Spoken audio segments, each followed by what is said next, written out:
narrative. Young, dumb American, arrogant, throwing fits, ripping shit, tearing it, imperative. Then I'm killing this mic no matter where I live. These derelict rappers acting a fool, this embarrassing is flagrant. That's the nature of this entertainment, and we can't even change it. Guilty before arraignment, now the system tainted. But when we speak, they all laugh at us. And y'all wonder why I'm lacking trust. Try to fight a giant with attorneys that can back them up. That's church versus science, both sides start acting up. I'm late on my assignment, hopping up a mile high, climbing, obviously never silent. New alignment, I'm defiant, cannot describe it. Used to describe it as a young graffiti artist. Before the beard, I always got carded. Hit every bar, even though my bar has been the hardest. The scars on my face, and I ain't always been the smartest. But I'll show you where my heart is. I said I'll show you where my heart is.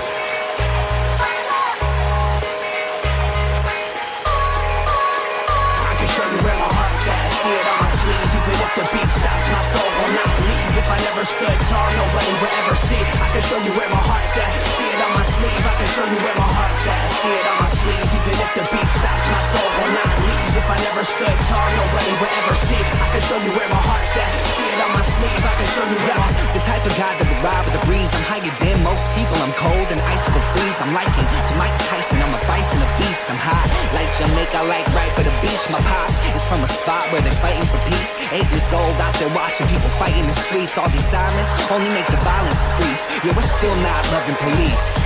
It's that bright young American, nice, dumb, arrogant. Tight on a mic, but he might need a therapist. Heart full of kerosene, head full of fairy tales. Said that you're my homie, you don't know me, but I know you very well. Roll back on some West Coast shit. This whole track is wetter than your dress code kiss. About to hit the track, running on some retro fit. I guess so lit, I guess so bitch, now let's go.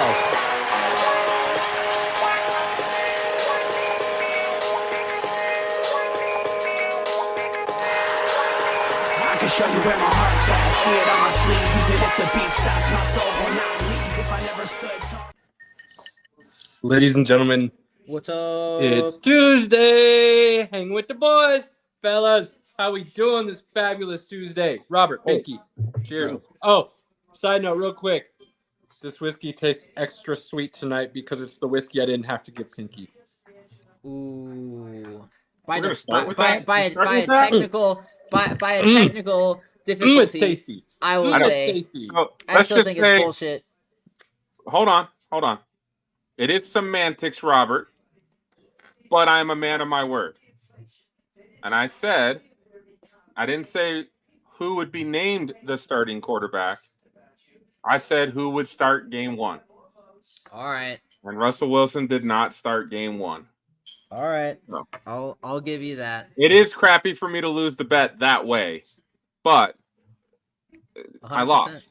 100%. DraftKings would have kept my money, so I gotta pay. I gotta pay up, and I've got a bottle on its way. I'm picking it up tomorrow. I told you to keep your bottle. I'm just happy I got to keep mine. You're just excited that I got a bottle because I bet on Nebraska to win. Hey man, I'm just saying. I've been telling anybody who would have taken, any smart person should have taken that bet. I might have had a slightly hot take a couple weeks back about said team that all of a sudden people are thinking could be a little bit more legit than they wanted to believe at first. Maybe. Well, yeah. We'll talk about it because that's with college football. There's only 3 things we really need to talk about. So we'll get there first. Okay. Okay. Anything fun over the weekend, boys? Beetlejuice is great. Beetlejuice was good. We Beetlejuice. I guess that'll be a quick nonsense. Yeah, we did see Beetlejuice. That was awesome. All right. Yeah. Probably not like it wasn't the same on level sequel as like Top Gun to Top Gun Maverick, which was like on a whole different level. That's a whole other.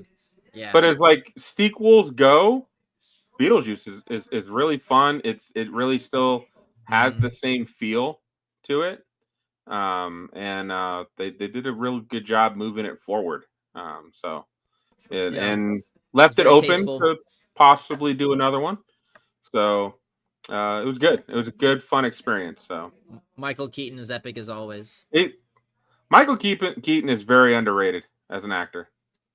And people probably won't call it out very often, but I laughed so hard at him in The Other Guys. So yeah, that I mean, with him as the boss, captain. the captain. Yeah, Thank you. That's the what I'm police looking captain, for. but then he's also Yeah. working Bed Bath and Beyond on Yeah. the weekend. He's you know, arguably also the best Batman. He He is the is best Batman. Batman. Okay, well, when you're talking underrated, I fully agree with you, Pinky. I do think, and maybe it's because he started doing those kind of rom-com roles for a while, kind of got into that genre, and that's why people kind of look at him slightly. Oh, of course, but He maybe was that's getting why paid, people right? think of him as maybe not what he truly is. But yeah, one of my favorite actors for sure. Birdman was awesome. Like, Never got around to seeing that. That's newer, but he's talking about. no, as I he know, but gained like that was a good popularity. resurgence for him, and I felt like that did a lot You're for right, though. him. That helped kind of reset what people thought of him as far as acting goes, and I still have not got around to see that one, unfortunately. And the best part of the Flash movie is Michael Keaton. Oh, Like, yeah. Well, the rest of the movie sucked. So yeah. Yeah, the best part of that movie is when Michael Keaton shows up.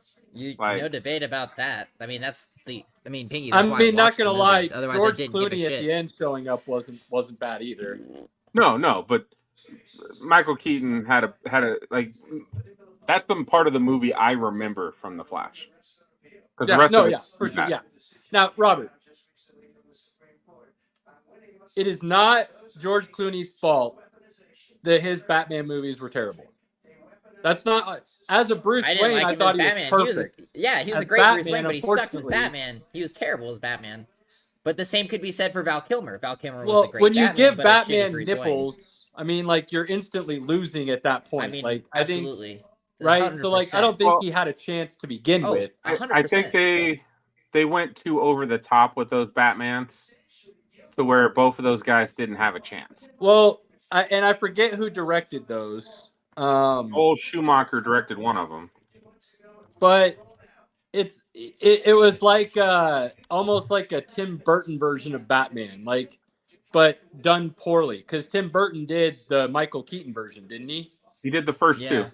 Yeah, it's like they tried to do that. Yeah, but Joel Schumacher did Batman for Forever. It's like they couldn't just capture the same. Like, he tried to capture the same idea, but he did both. He did both of them. Kilmer and Clooney.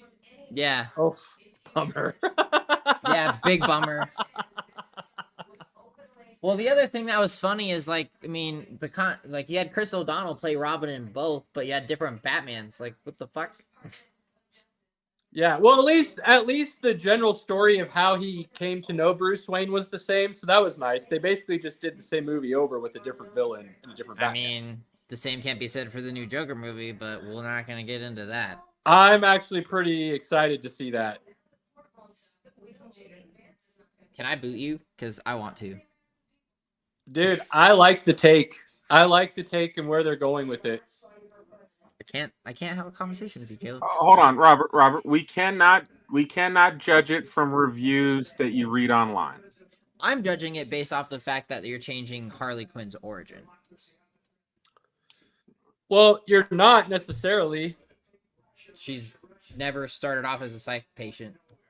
Sorry. Right, but she was a therapist. I know, but she could have been a therapist who lost her shit, so they could still keep part of it and just, again, their interpretation of Joker, which is all this has been from the beginning.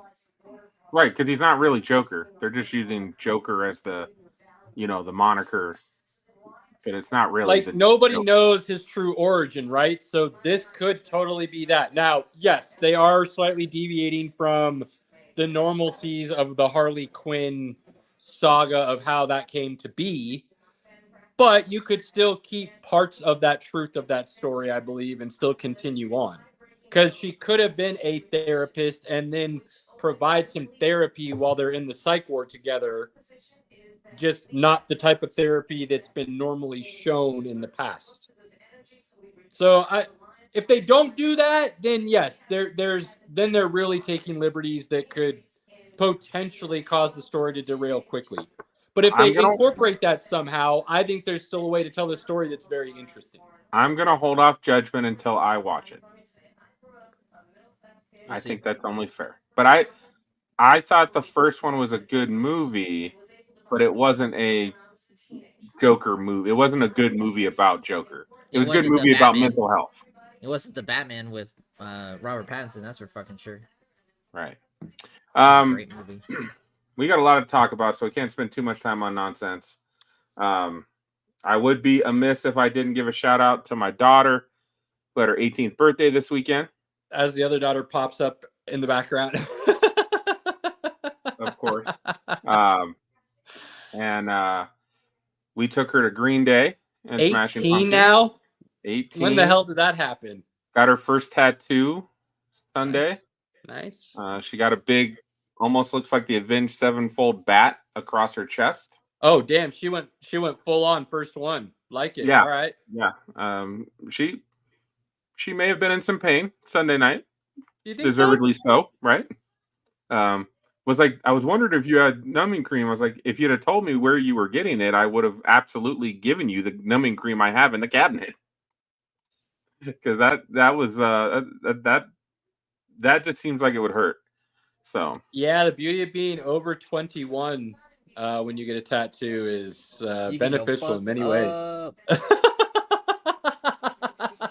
I'm not speaking from experience or anything. I'm just saying there might be some benefits to said age. I have never had alcohol before a tattoo myself. So I didn't say before or during. I'm just saying. You know, I got what you're saying. Said recovery may incorporate alternative therapies. But I got to tell you, boys, it was a great birthday party. There was 7 of us. I bought 7 tickets to Green Day. It was very expensive, and it was. I was blown away, man. It was awesome. Green Day puts on a good show.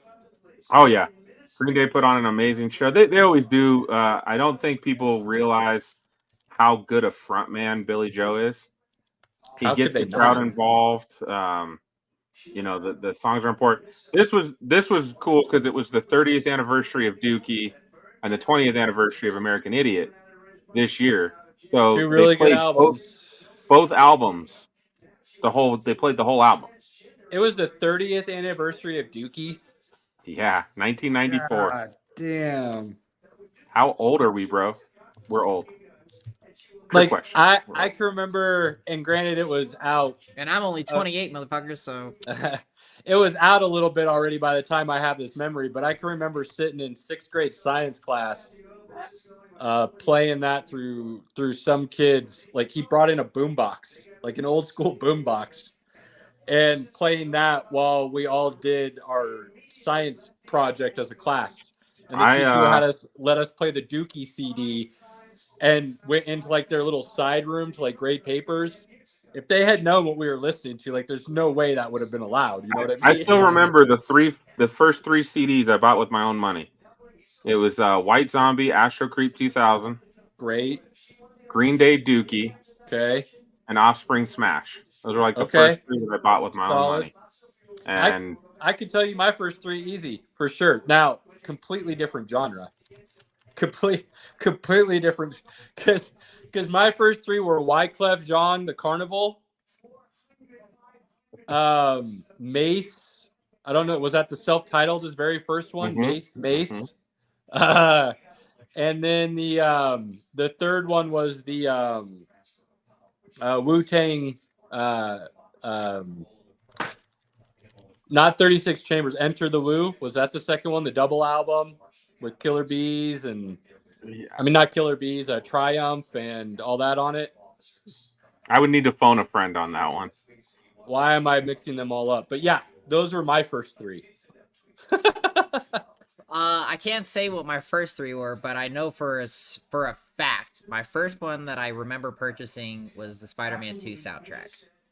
Like when you say purchase though, like you're talking like you probably just went and downloaded it, right? You didn't have to walk in. No, I bought a CD. I actually still have it. I still have CDs. I'm not even lying. Was Sam Goody still around when you were coming up? Do you even realize that was a real store that you could walk into? They weren't popular here. I was at Media. It was in the mall. I went to Best Buy. Sam Goody was in the mall, Pinky. That's where I bought Wyclef. Best Buy, Independent Record. And Media Indie Play. Records, yeah. Media Play, baby. I used to get Independent great Records deals on Media Play. was one of the few places that carried the rated Rob Zombie Halloween, which it was Solid. important because the ending is different than the unrated, and I like the ending in that one than I do the unrated. So I gotta like mash them up to be I satisfied. still if it got my sucks. CD book, Robert, like the big like encyclopedia CD book. My wife just asked me if I still had it and I could find it because she wanted my Eminem stuff. Nice. With But Spotify, yeah, I just don't need that. I just don't I need got that some anymore. stuff. I just can't like. It takes up such little room. I don't have a reason to throw it away in particular just yet. Don't. Plus, it's got all like back in the day, Pinky. You know how popular a solid mixtape was. Right. So I've got some mixed. I've got it's like 20 mixtapes or mixed CDs, whatever you want to call it, that are Right. a bunch of now random I songs that I'm not going to be able to. I can create that same playlist in like 20 minutes, right? I mean, it's just welcome to the future, man. I mean, I could if I wanted to pay for Apple Music or something. I just don't. I've got Spotify. I pay Spotify. But I my don't whole really listen to a family's lot of got music it. anymore. So Apple Music. Right. I don't Yeah, listen I to mean, as much I'll- music as I used to. I'm All right. sure my wife will eventually do that. Before we go to any American football, let's address the fact that the men's team did hire their new manager today, who was the previous manager for Chelsea. I'm hoping things start to turn around. He's from Argentina. Good history there. Hope for the men's team going forward. I think Robert got a little bit of chub today. That's all I'm saying. I Hey, did, man. for sure, definitely. It's not really big, but it's just enough. You Pinky, we all know that you have a chub for Bo Nix. Let us have this one. Okay? I do. Like, Yeah, that's fair. That's fair. Solid. Right? Like, Here's why there's only a little bit of chub though, Pinky, and not a full-on chub. Is because he still has a boss called the USSF, and they've yet to figure it out. Now, somehow hiring this guy and get him to come be the national coach is a step in the right direction for sure. It's a big now get. what are they gonna do with it? This is a quality manager. Are you going to allow him to actually start shaping the future the way it should be, or are you still going to keep handcuffs on people or one hand tied behind the back, and forcing them to do things the way you want it done, but just allowing them to manage for 90 minutes on game day? That's the big question.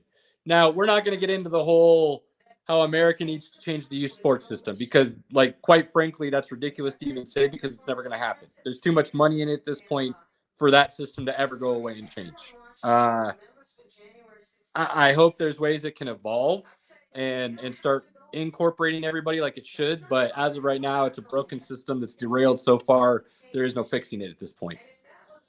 So we're not going to talk about that. We're not going to talk about how it needs to be changed from the ground level up. What we are going to talk about, and I was going to make this point after the Olympics, but I decided to save it hoping for this news, Robert. So we'll see how you like this analogy, comparison, whatever you want to call it. Let me prepare myself. There is a lot of talent in the United States when it comes to soccer. I'm tired of hearing people say that there's not enough talent because our talent plays all the other sports. Simply not true. If that were true, the U.S. would not dominate the Olympics. Plain and simple, we would not dominate the Olympics because there wouldn't be enough talent to do all these random side sports to be good enough to win gold medals.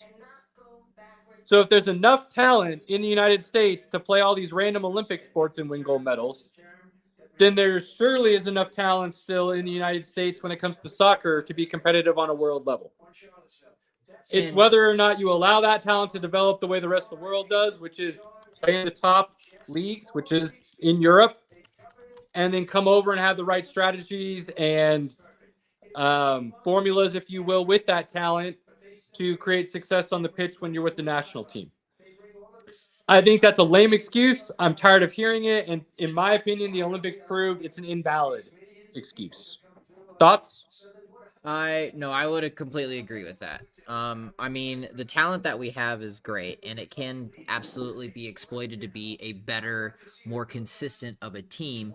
However, I personally think that, I mean, starting from different levels of rebuilding, the biggest one that I think that needs to happen first and foremost is going to be the fact that the MLS needs to adopt the FIFA calendar. They need to be playing all the time. But that again also comes with part of that talent factor is that all the talent that we have isn't playing in the MLS. We're playing in La Liga. I mean, in all Premier League. If the MLS ever wants to get truly competitive, they'll accept relegation because that will truly drive better quality. And I think it's the USFL. I think is the Switchbacks League. I can't remember for sure.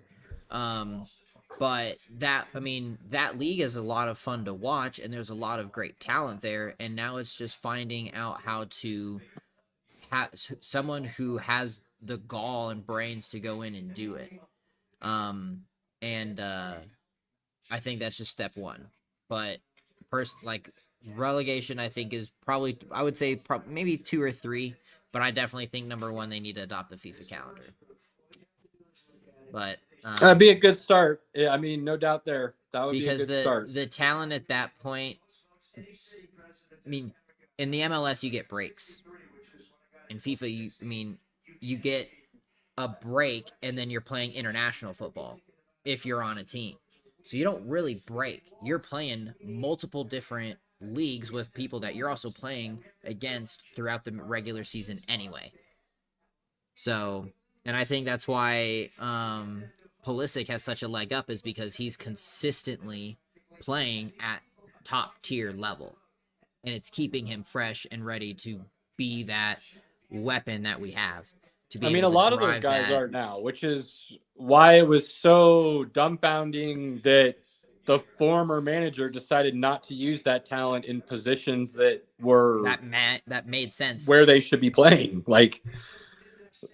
Now, granted, he didn't do that with every player, but there were some key guys that were kind of playing out of position, if you will, and it didn't make sense why those were the guys that you were asking to do that. So we'll see what happens moving forward, but it is exciting. It is an extra added ray of hope. I don't know how quickly he'll get in. I doubt he'll be there for the next upcoming friendlies, but it will be interesting to see how this goes because, again, the World Cup is in 2 years. So things gotta get moving. Things are going to ramp up quickly here with him and wanting to be able to implement his system and his style and his formations and his strategies and things of that nature. 2 years sounds like a long time, but in national team terms, that may be if you're lucky, 8 friendlies and a handful of trainings. So that's not a lot of opportunity to implement a whole new system and make sure it's going to be consistent at the top level. But again, exciting news and hope going forward.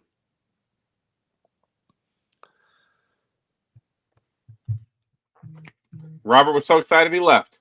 I know. But yeah, I think that's cool. Very, very good news. Very good news for United States men's national team soccer. Moving on. Because Robert's not here. And I can't carry the conversation. College football. Moving into college football since we do have football, Thursday, Friday, Saturday, Sunday. The college football storylines week 2, 3 if you count week 0, but week 0 is kind of lame. It depends. Yeah, I'm not. Yeah, if they really want it to be something, they could make it more than just the one Ireland matchup that people would be super interested. Well, I like that they do an international game, but they don't really send any teams that keep in mind it's newer, right? It's a newer product. That was only year 4, I think, or 5 maybe. When the U.S. started, when the NFL first started sending games over to England and stuff, they didn't send their top teams to do it. Part of me is thinking, if they keep sending Pat McAfee over, I need to go do that because I need a party with McAfee. Just find out what bar he's in and go hang out with him and his crew. Yeah, absolutely. Bucket list that for us, Pinky. Put that, check it. Let's do it. Yeah, for sure. For sure. Let's see. Well, let's start with the letdown of the week. There was one team last week after their win that you start looking down the list of teams that they're playing and you go, well, holy crap, this team's probably just walking right into the playoffs. Like, they're just walking in. Yeah. And they got so much hype, and Notre Dame, they waxed Texas A&M, waxed them. And then in Notre Dame, wherever they play, North Bend. North Bend, Indiana. they get beat by Northern Illinois. Golden Domers took their eye off that prize for a week, and it cost them dearly. When Notre Dame, normally Notre Dame is okay. Sometimes they're highly ranked, sometimes they're not. On a year that they're not highly ranked, could I see this happening? Sure. When they're the 5th ranked team in the country, like, I was looking at my phone like, wait, what? What's happening? How's that possible? And I mean, if I'm being honest, there were some things I saw from that offense during that game with Texas A&M, namely from the quarterback, that gave me pause. Where I said, oh, that doesn't quite look like top tier level play that you're going to need to. And if that offense sputters, they've had good defenses in the past. But if your offense sputters and the defense gets put in compromising situations, that's where things like this can happen. And, getting that field goal blocked at the end of the game, very reminiscent. And I can't remember how many years ago now it was. I want to say 20-ish of Michigan losing to Appalachian State. Right. Now, I don't think Michigan State was highly ranked at that time. I don't think they were highly ranked at that time. They weren't as highly ranked, but it was one of the first times, you were really seeing an FBS play an FCS like that. And then they beat them on top of it. It was.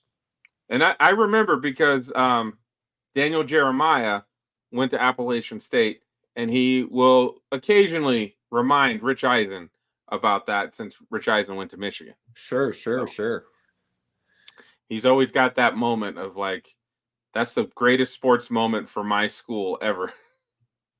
Yeah, it isn't even close. Northern Illinois' coach was crying. I think I think somebody even wrote about them possibly making the playoff this year as one of the at-large, and I was just like, hold on. You got to go. There's going to be some at-large teams that go undefeated, so you've got to be able to do that the rest of the season. There's going to be at-large. There's going to be 9-3 SEC teams that probably will make the playoffs. So, or Big Ten, or there's going to be some of those schools that have a case to be made. This might pretty much blow Notre Dame's chances of the playoffs off from just one loss, and it's only because I don't know looking at their schedule, I don't know what they can do to get back into the good graces of the voters. Well, here's the deal. You still have USC at the end of the year. So as long as USC has, 1 or 2 losses by the time they play Notre Dame, if Notre Dame wins that. Notre Dame needs them to be undefeated. Well, no, because honestly, seriously, I think if USC has 1 or 2 losses by the time they play Notre Dame, and Notre Dame doesn't have any more losses other than the NIU loss, and they beat USC, and they only have the 1 loss, and the rest of the season they looked really good, then I could see them being in as the 11th or 12th team, one of those final at-large teams. I just see it because they're going to be still highly ranked in the polls. I could see it, but I think you could also have the conversation of, well, this 9-3 SEC team lost to Alabama, Georgia, and other schools. Like, those are really damn good schools. That loss is to NIU. Which is why Notre Dame has to start playing not just wins. They have to do style points as well. They need to be beating teams like 35-0, 35-3. As we say, they need to be dominant. Yes, like big time, for sure. Leave no doubt. That is a fact. So that was shocking and surprising, but I was actually debating with a friend of mine who's a big Texas fan at work, and he listens to the show every so often. But we were talking about that, and he still thinks college football is better than the NFL. And I said, I can't get behind that because I feel like the majority of games are still blowouts. You get a couple really good back and forth, like last second games, overtime games in college. You do get some, but there's also like 100 games. There's a lot larger pool, but I don't know the stats on it, but I would say the majority are probably blowouts overall. And then occasionally you have the really cool story, like when this happens, when NIU beats a number 5 ranked Notre Dame. Those are really cool moments in college.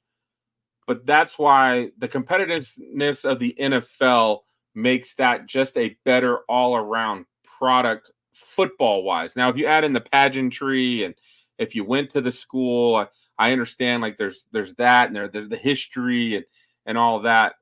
I think I could almost say like the pageantry and the feeling of going to a college game might outweigh an NFL game.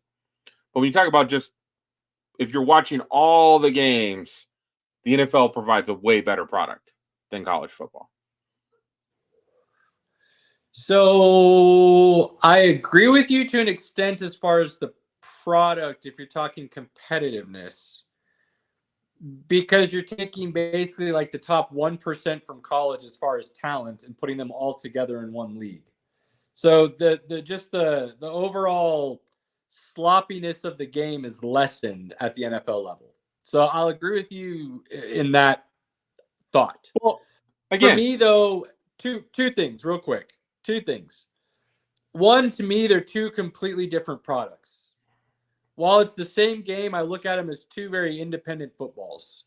So I don't usually compare them because, like you said, there's the pageantry and everything that goes into that with the college game that you don't really get in the NFL on the same level usually. And that's part of the game. But the skill level and things are part of the NFL game. There's just things that I look at separately. The other thing I'll say is, if I had to guess, I would say the number of close games versus blowouts is more closer to 50-50. The kicker though is a majority of those games you honestly don't care about because it's low-level teams that aren't very good or won't be very good, or the very bottom of the FBS that aren't going to be in playoff contention or things of that nature. So you're not really you could care less to watch that game because the talent overall isn't necessarily going to be great, and you don't care about the teams. And 2 points to follow up on that because that's great. One, there's too many of these like Alabama versus the Sisters of the Poor or Georgia, that we could agree on, and I hate it. It shouldn't be allowed. They should completely. If you were I'm a casual college football fan, and if I turn on a game and I see Georgia playing whoever and blowing them out 70-3, that's not fun. That's not fun to watch. I hate that. I do. I tuned into the big matchup of the week. Since I was going to Green Day later in the day, I Texas. tuned in for Michigan, Texas, and that was a blowout.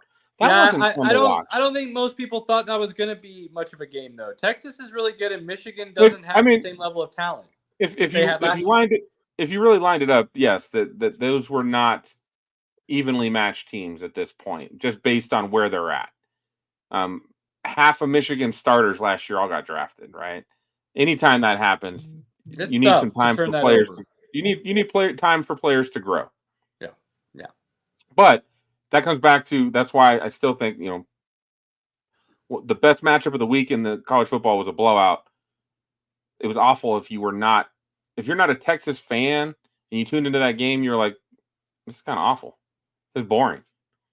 That's why the NFL is a better product. Period. And to each their own. For football fans, college football is normally only a good product for those that have invested interest in a college team. There's a lot of truth to that. Like if you're just a casual fan of football it's a lot harder to get into college football because you don't have that true invested interest that it's almost college football is almost dependent on having to an extent. Is that school loyalty? Like I'm typically watching the bigger matchups in college football to really see again the players that are going to be drafted into the NFL. Right. And to get to kind of see like, oh, I've heard this guy's name. Let's check him out. Let's see how he does. Let's see how he does against, good competition. And that's valuable to sit down and watch that. And then again, when you sit down and watch that game and it's pretty lackluster, it's kind of a disappointment. But that's it. The other game, which is also two unranked teams at the time, which I would be surprised if Nebraska's not ranked after this week, but Nebraska, Colorado. After I watched Colorado play last week, I knew Nebraska was going to win that game. It was the same team as last season. Yeah. It's the same team. Might be worse. Well, they've got, and I think Dion is still a good man. And I think he's still a good leader for young men because I do think he cares about young men. And I think he cares about them becoming better students, better athletes, better men, which is why I do like Dion. But I think his coaches around him are having Pat Shurmur, who had lost his relevance in the NFL. Yeah.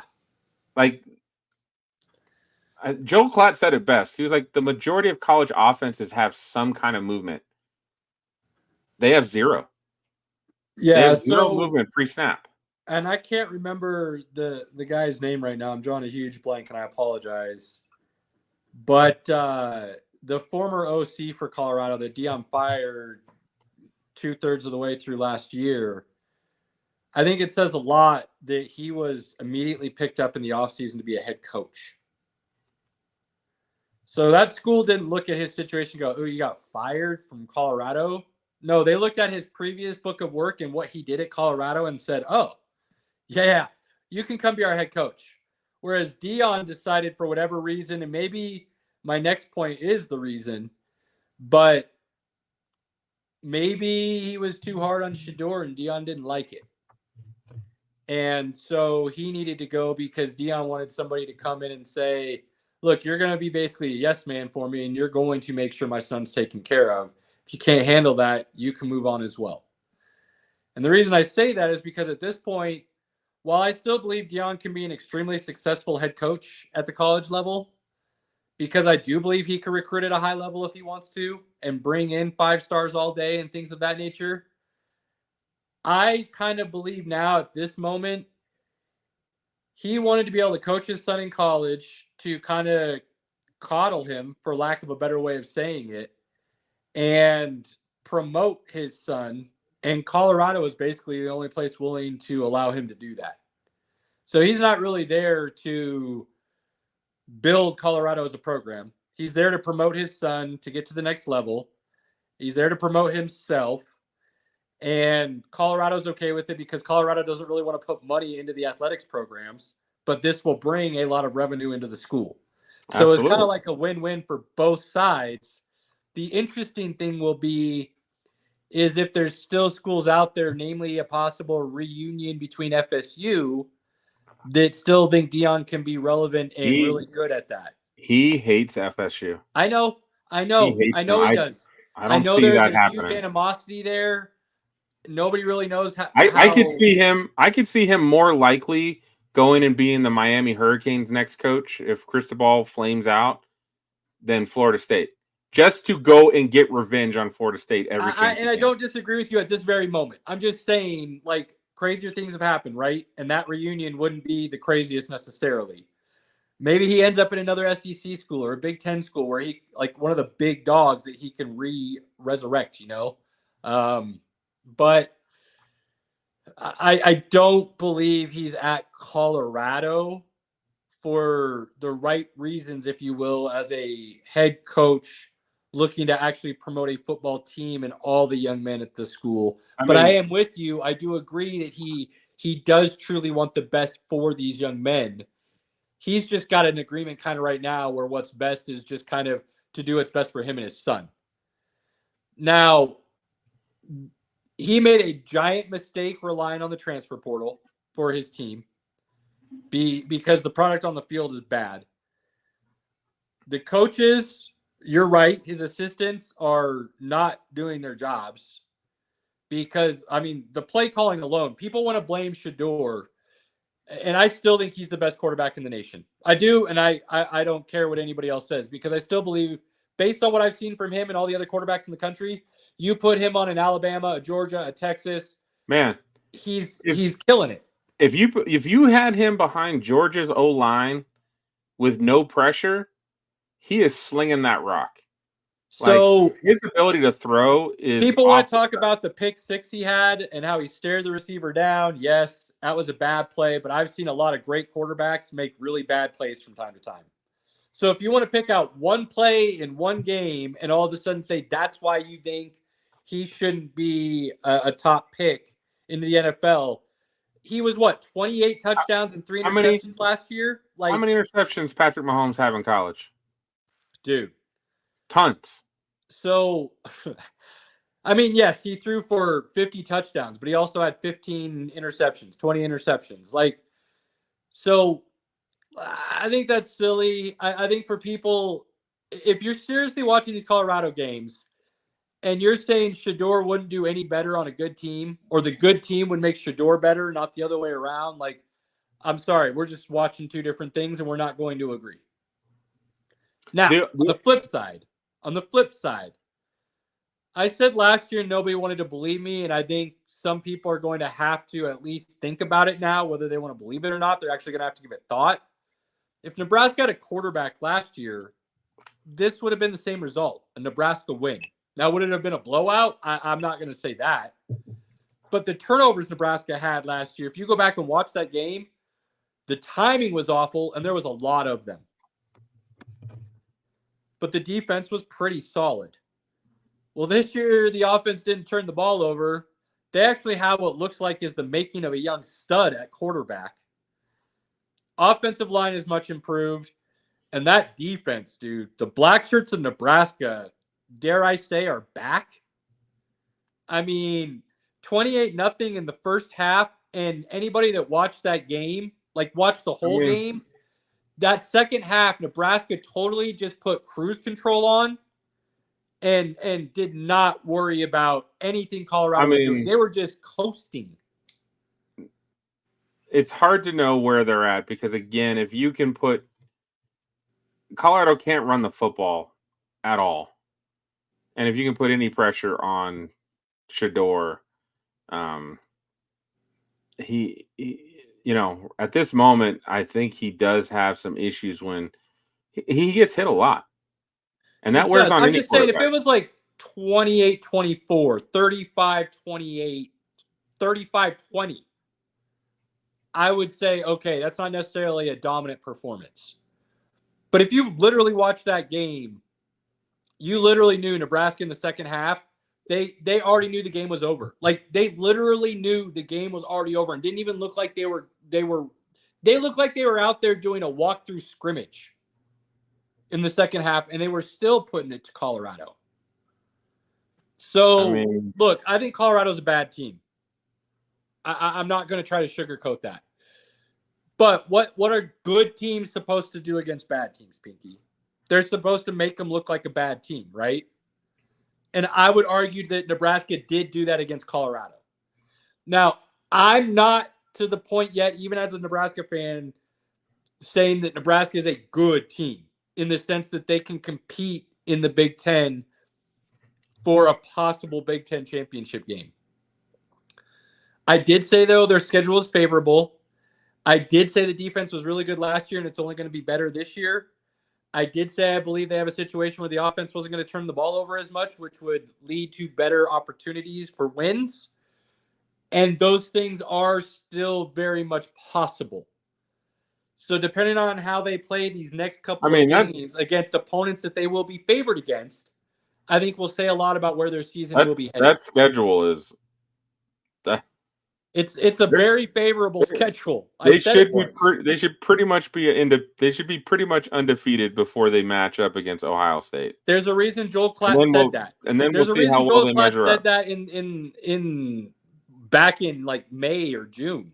So yes, they probably right now will be favored in all the games up to that Ohio State game, which means I think they'll be 9-0 going into the Ohio State game. So I mean, that'll start creating expectations, right? You start getting at that level, you start winning all these games, you're going to go into that Ohio State game with expectations, which is what you want in a program.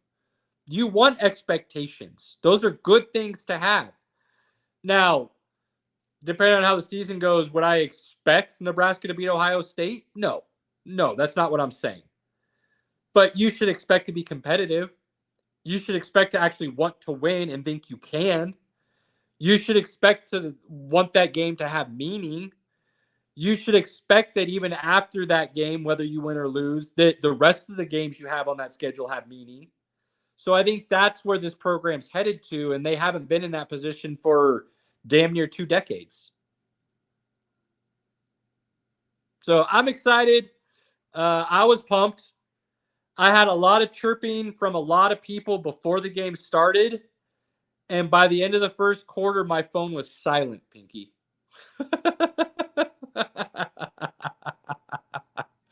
So that was nice. That was nice. Well, hopefully, it looks like based on how young he is, you might get 3 years out of him.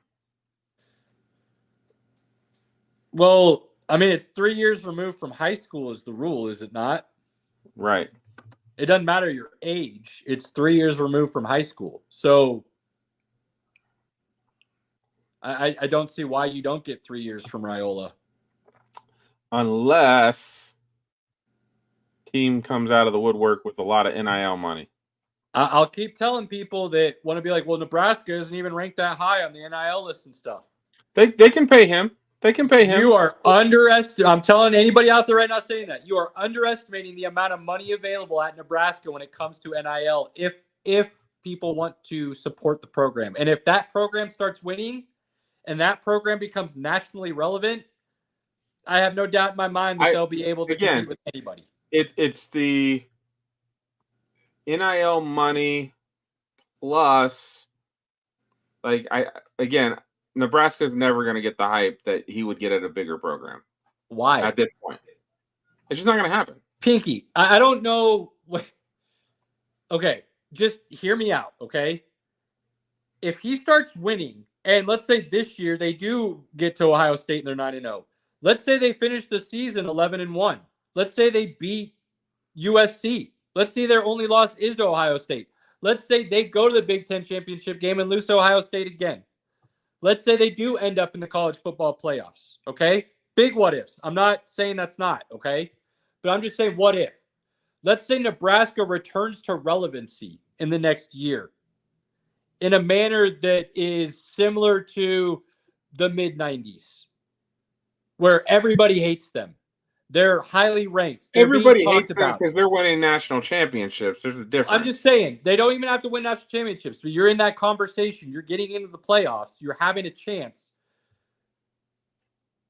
As a Nebraska legacy, and then being known as the QB that led Nebraska back to that standard, I'm trying to figure out then why people have any thought that he's going to leave Nebraska.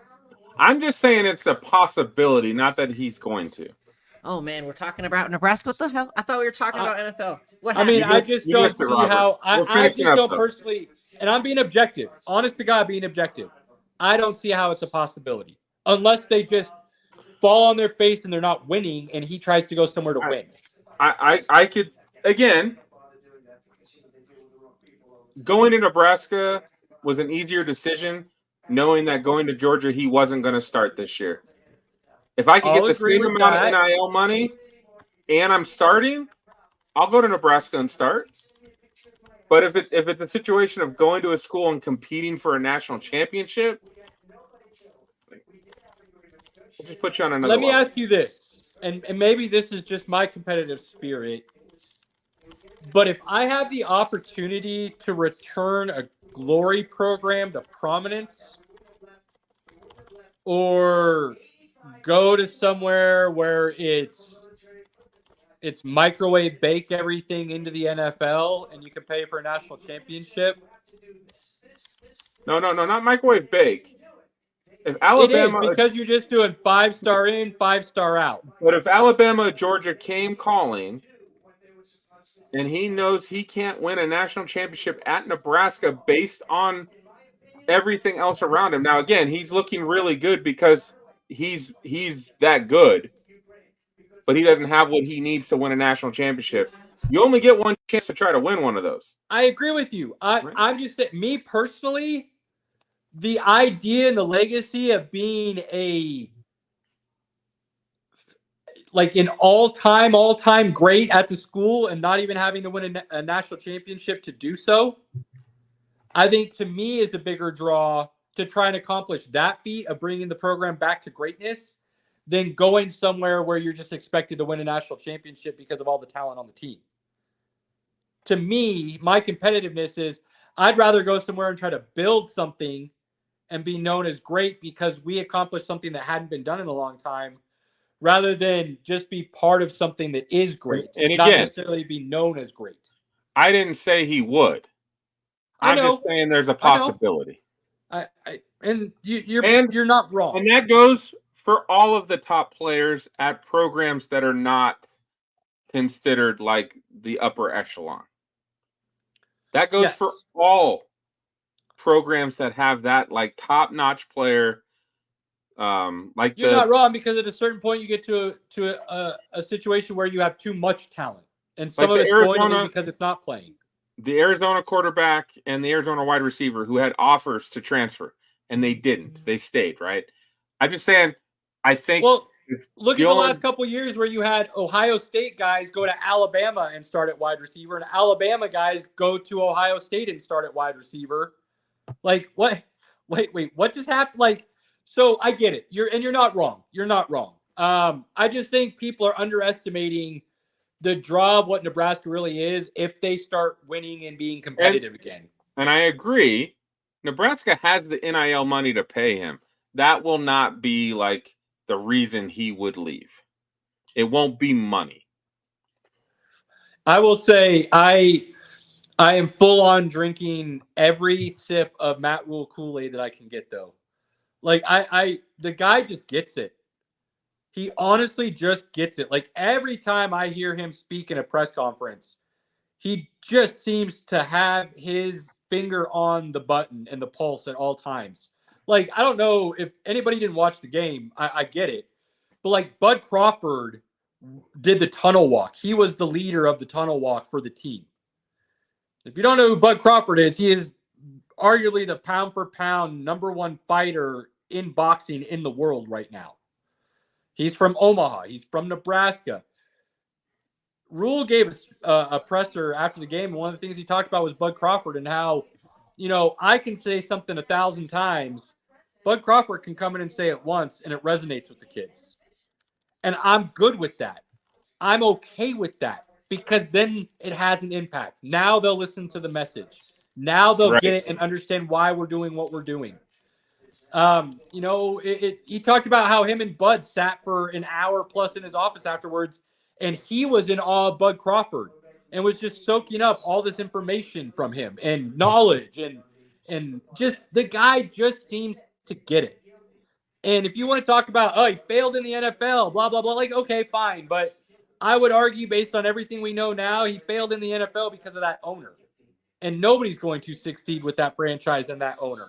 That owner is tough to work for, that's for sure. Sometimes certain guys, shtick works at the college level and it doesn't work in the NFL. And that's okay. Nick Saban is a pretty damn good example of that.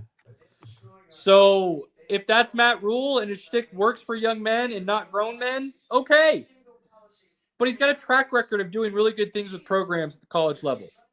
And I still hear people chirping about how once he builds Nebraska, he'll leave for something bigger and better.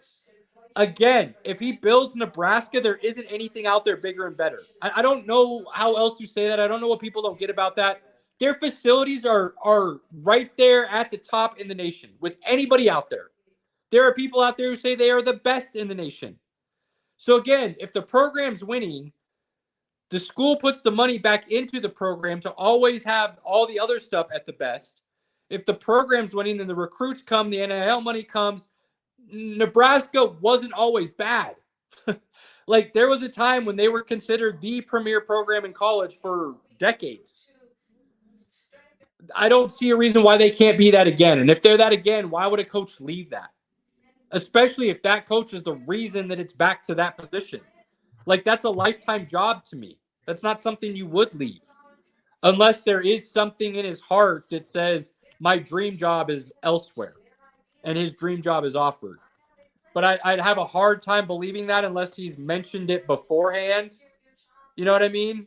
And had talked about it in previous conversations publicly. Like, oh, the University of Southwest Mississippi State is actually my dream job because, you know, that's where I went to school. My dad went to school. My whatever. And to be able to coach there to end my career would be a dream. Like, he said something like that, cool. If he left for Alabama and then, like, that's my dream job, I'd be like, well, he's just a cash grab or whatever it is. Like, who cares? And what he said and did wasn't true. But based on what I know now, Matt Rule's never leaving Nebraska. There's probably 6 or 7 programs that I would say if he left for those programs, I wouldn't fault him. Because I still don't think Nebraska is going to get to that level that you want them to get to. Why? And I know I'm super homer and biased, so I'm not trying to argue against what you say. I'm not going to argue that right now. We're almost an hour in. We need to move on. We got a lot more to talk about. Real quick, tell me why you think they'll never get back to that. Because I don't think they have that shine, man. They don't. Nobody wants to go fucking hang out in Nebraska. I'm sorry. It's just Ann Arbor, Michigan, Tuscaloosa, Alabama. Like, those are the places right now, man. But I don't. Okay, I just don't see why that has any more shine than. You want to know where Nebraska. Michigan places is right now? On Texas's lap. Dude, right, we talked about that. You missed that. You missed that, Robert. I know, but I had to get my comment in. All right, they got whacked. I just don't think the city has or the state has any effect. I think you underestimate the fan base and playing in front of that crowd. And I'm not underestimating the fan base. I still think that, again, they've been irrelevant for 30 years. 30? Unless he wins a national championship there, they're still not going to have that same level as these other programs. They've won 2 national championships within 30 years. Don't stretch it out that far. They have not won since 90-something. 97. Okay, so 20-some years. Sorry, 28. Whatever. No, since 2000, we've been over this. Since 2001, that was their last solid, really good year. After that, it started going downhill. So 23 years, they have had major issues. I don't think Matt Rule is going to, unless you guys win a national championship with Matt Rule, he will get offers elsewhere that will be appealing. Okay. Kalen DeBoer, I think Kalen DeBoer is a pretty good coach. If some reason he falters in Alabama, you don't think if Alabama came calling? And again, the facilities, the money, all that, sure, Nebraska's the same. It's Alabama's at a much higher level at this moment than Nebraska is at this time. We go back to the 90s, it's a different conversation. Absolutely. I guess I'm projecting, 3 years out when that's when Kellen DeBoer would be fired and Matt Rule if Nebraska's not close to a national championship at that time and big time programs come calling, it will be tough for him to say no. I can't disagree with you there because then at that point I would say he felt like he maximized what the potential was at the school and knew it couldn't go any further. And in that situation, I would say I agree with you. So I can't completely say no. And again, I feel like Nebraska of the past was built on big-ass farm boy, white boys, awesome running, black shirt defense, and that's just not how college is. Like, that's not really how the game's played today. I mean, Did you watch what they did for the Colorado game? That's kind of exactly how they played. Well, but most good teams could could do that against Colorado, right? And You're we right. would say that Nebraska's a decent team right now. I picked them to win, right? I know. I'm just. So You're right. We've talked too much about Nebraska, and I apologize. I'm trying to talk about them in an objective sense of what their landscape within college football looks like, because I did project them as a dark horse for the playoffs. again, you got to remember this is where they were in the past, which is a top tier program. And over the 20 years, they've lost that for a multitude of reasons. I don't know how good Matt Rule could get them back short of winning a national championship. That a job would not be appealing to him. Not that, again, he could make this a lifetime job. You're absolutely true. Because Nebraska can pay him. Like, that's not going to be the issue. It's can I start to make my legacy with national championships? Because making Nebraska good again and competitive again doesn't get you in the conversation as like a great all-time coach. So okay. I see where you're coming from. And I do agree, if he gets to the point where there becomes a ceiling he can't break through, which I don't think will ever be an issue. But if that does exist and I'm just being too homer about it, and that is there, and you're right, then yes, I would agree with you. Cheers, Pinky. I could see where he would leave for a program where he thinks the ceiling is higher and he could then build a national championship. So if he feels like there's a point where Nebraska keeps being 9-3 and he can't get over that and he can't get in that upper echelon, okay, I'll give it to you. Cheers. But again, and it won't be based on facilities or money. It'll be just based on, again, are kids still flocking to Ohio State? Are they still flocking to Texas? Are they still flocking to Alabama? And again, that's also saying that those coaches flame out, right? Well, one thing I have solace in is the fact that part of the reason you're starting to get into college football is because you believe NIL will start leveling the competition in the playing field, which means Nebraska has a better chance at back to relevancy. So we'll see what happens. Absolutely. And there's no better way to do that than winning. Absolutely. I mean, you're absolutely right. If you're winning and you offer me money, well, they've got a good coach, they've got a good quarterback, and they're offering me good money. Those things sound appealing. Let's go. So, all right, let's bring Robert back in. Welcome back, Robert. I'm glad you were able to get your internet issues figured out. Yeah, thanks. I appreciate it. Me too. All right. Pissed. So we had NFL Week 1 finally. And we always got to talk a little bit about Week 1 before we move on to Week 2. We don't have to cover all the games because there was quite a bit of bad football out there this week. Dude. Which is to be expected. Week 1. Falcons. Yeah. Let me tell you a quick story. And then I want you to talk about the first game you want to talk about. So think about which game you want to talk about. Oh, I'm sitting here on Sunday. My wife and my son hate Red Zone.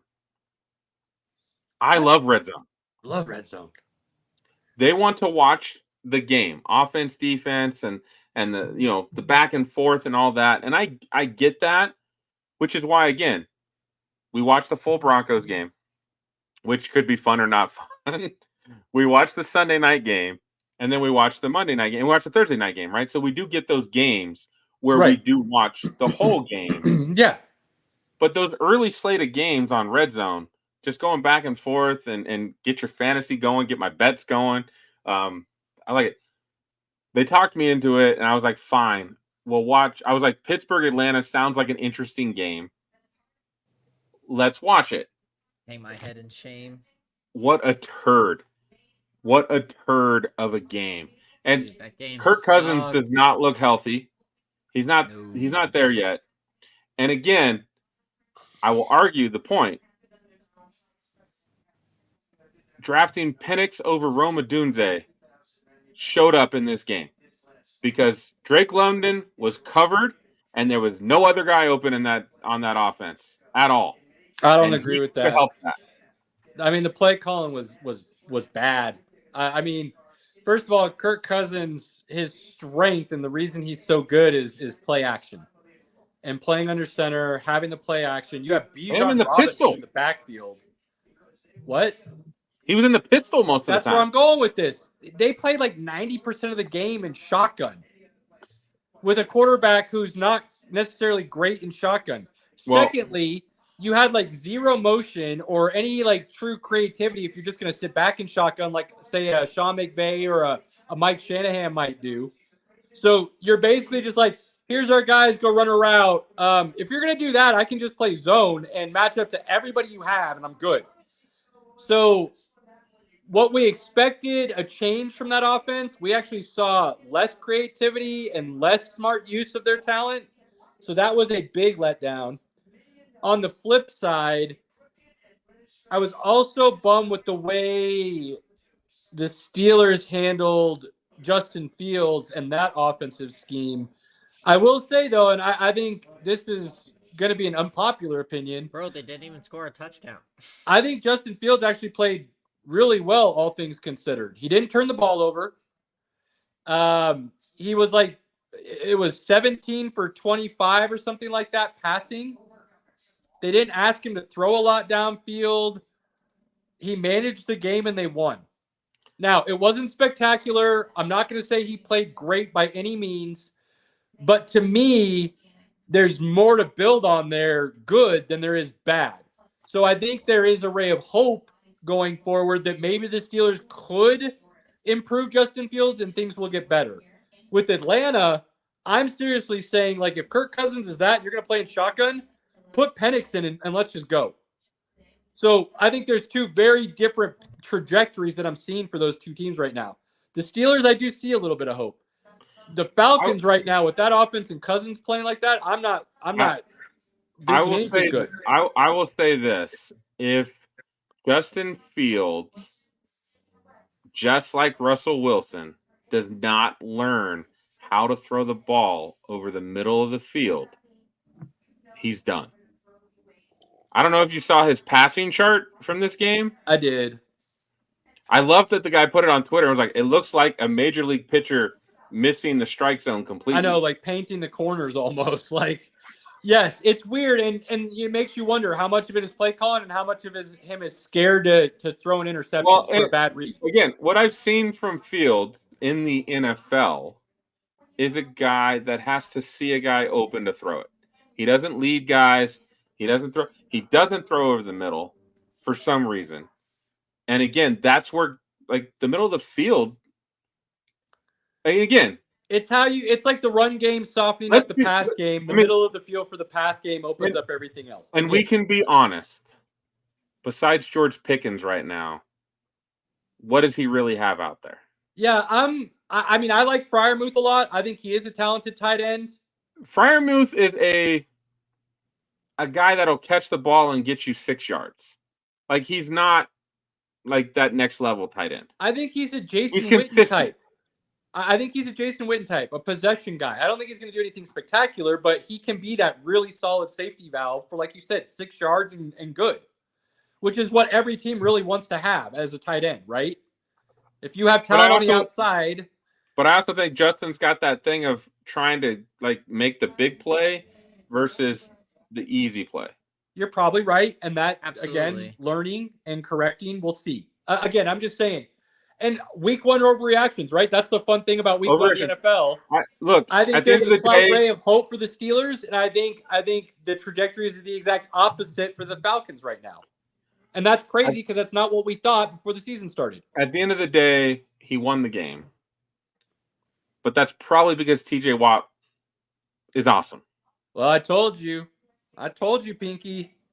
TJ Watt wrecked that game time and time again. And that's why the Steelers won that game. I told you that defense with Justin Fields as the quarterback, I could see sneaking into the playoffs, and you told me I was out of my mind. I still don't see it. Because when they play a good defense, they are screwed. They are screwed. Falcons, I think we would say, are middle-of-the-road defense. Yeah, next week they're going to play a lesser defense. So that's not going to tell us a whole lot. I should say. I mean, based on pressure rate, they're playing a better defense. But we'll see how that works out. But, I mean, if we're being honest, just kind of looking ahead since we're talking about it now, and we can go into detail later if you want to, but Pittsburgh should have a field day running the ball next week. Depending on the situation, yes. We need to back up, though. Back up. I promised Robert we would talk about what game he wanted to talk about before we move on. We're good. How No, do we even Robert- get started on the Falcons Steelers then if we were waiting on Robert? I don't know how we got there. You whatever. No, you were talking about the game you were watching with your wife and kid and how awful it was. What the heck? Yes. That was an awful game to watch. Thank you, Robert. Thank you. All right, Robert. Tell us about an important game that happened this weekend. I mean, dude, personally, the best game of the weekend was the Lions and Rams game. Like, that was the one I was most excited for this whole week. I was hyped. Obviously. Because there was, I mean, one, just because I'm a homer, I love the Lions, but to have that, like, be week one with how we kind of ended the season, or the postseason last year, it just was really refreshing to see, okay, now both of these teams are fresh. Let's see what happens at this point, and God, what a show. I mean, point for point, almost, to the point, and again, when in our fantasy, it came down literally to the tenths of a point. And I only, again, because it went to overtime, it mattered. And it was great. It was just a very awesome feeling. It was great to see just how much the Lions still retained that fire from last season. While it may have had a slow start, they shoved it down the Rams' throat in overtime. They marched it downfield. So I love seeing that whole thing. Couple things. One, I think it's expected that your team looks a little rusty week one, especially offenses. That's pretty normal. So the fact that Jamison Williams went out there and grabbed 4 balls for a buck whatever and a tud is a very positive sign for that Lions offense, especially considering the number 1 tight end from last year, Laporta, wasn't even really involved. And so non-existent. He's still an option going forward. Yeah, there's a lot of weapons on that offense that are only going to get better. I'm on Raw. 3 catches for 13 yards. Yeah, so a lot of room for improvement for the Lions, which is a positive. Mm-hmm. On the flip side, their defense still looks very suspect to me. And the reason I say that is because I would agree with that. While we said the Rams could be a really dangerous team this year, talent-wise, we also said they were very thin. And if anything happened to their starters and their top-end talent, you could see that team have some major issues going throughout the season. Absolutely.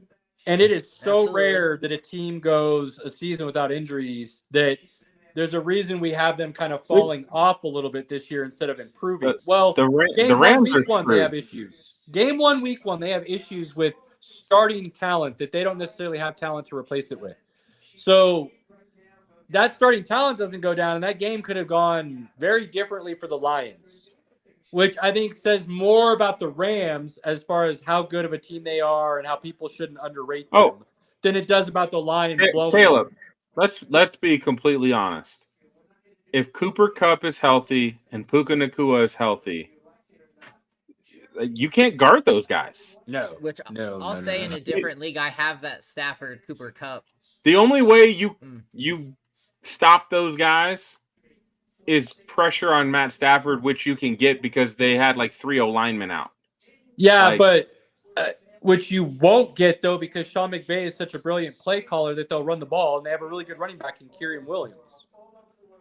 So the way that he's able to mix it up with his play calling and be able to call a game really helps Stafford and that offense move. The fact that the Rams were competitive with their 2 tackles out and Puka getting hurt second quarter is actually really remarkable.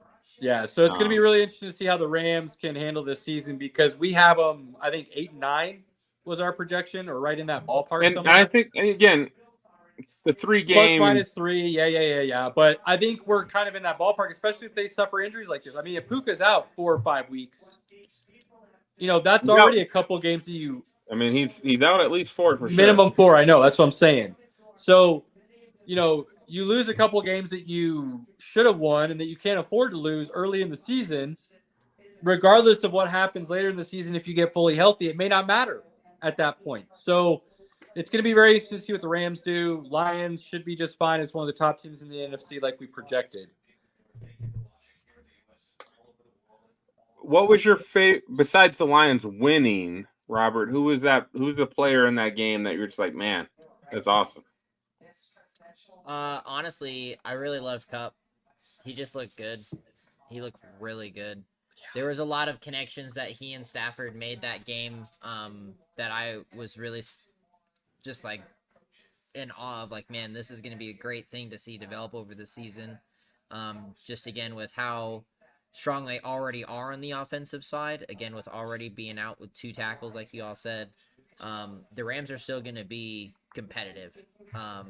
And I have no doubt in my mind that there's going to be at some point in the season again where the Rams and the Lions might even go ahead. They need to tread water until they get Puka back because, like, yeah, I was watching them heat up when he started throwing to Puka and they started throwing to Cooper Kupp, and I was just like, oh damn! Like I don't know how you stop that. I mean, Kupp, I would say looks week 1 already looks back to what was it 2021 Triple Crown year form. Yeah, man. He looks right there again. And Puka looked like he was right there to do the exact same thing on the opposite side of him. I mean, you get 2 receivers that can go for 1,500 plus, 100 catches plus, and 10 touchdowns plus on the same team, opposite sides. That's really hard to defend. And then you have a running game at the same time. It just puts you in a situation where you got to decide, like, who are we going to cover?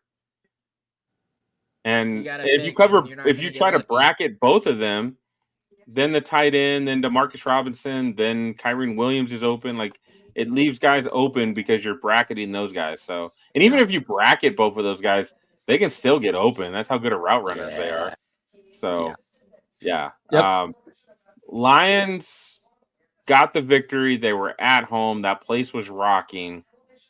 We're all Lions fans. I mean, I got my Lions hat on right now from the draft. I would have my Lions jersey on, but it's way too hot right now to do that.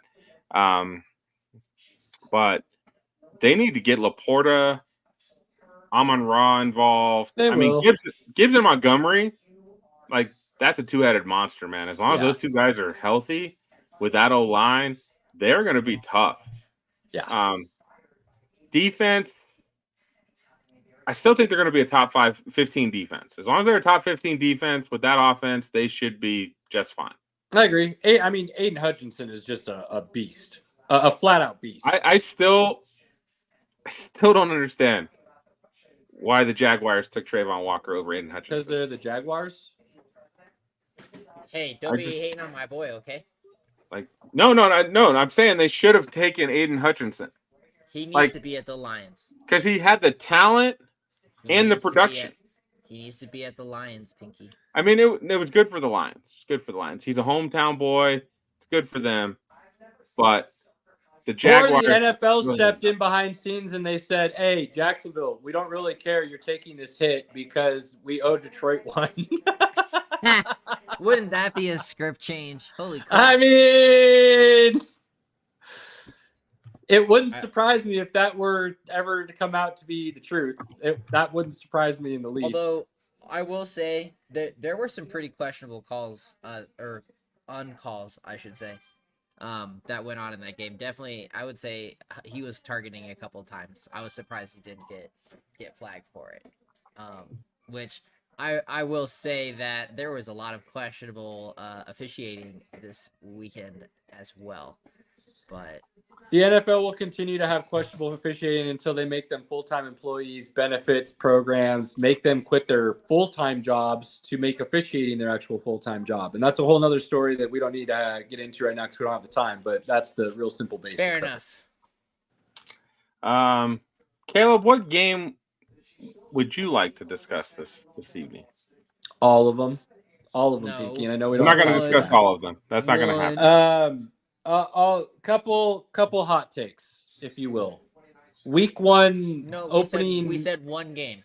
Opening season reactions. I'm not going to talk about a game because all of them. No, one Sam game. Darnold's going to be legit, and the Vikings will be in playoff contention. I said that before the season started, and I fully believe that after week 1, especially with the weapons he has to throw to. The Bears are still the Bears. And I fully believe that until they get rid of that head coach and find somebody of value, they are very well possibly ruining Caleb Williams as well. Josh Allen's Josh Allen. He's going to be fine. The Bills will be good long term. Eagles, Packers, both great teams. It's going to be very interesting to watch what Willis does in replace of Love going forward. Anthony Richardson's the real deal, Pinky. Anthony Richardson's the real deal. He plays this whole season. It's going to be real fun to watch and see what he's able to accomplish. Going back to the Eagles real quick, Saquon Barkley. Holy Lord, the Giants are so dumb.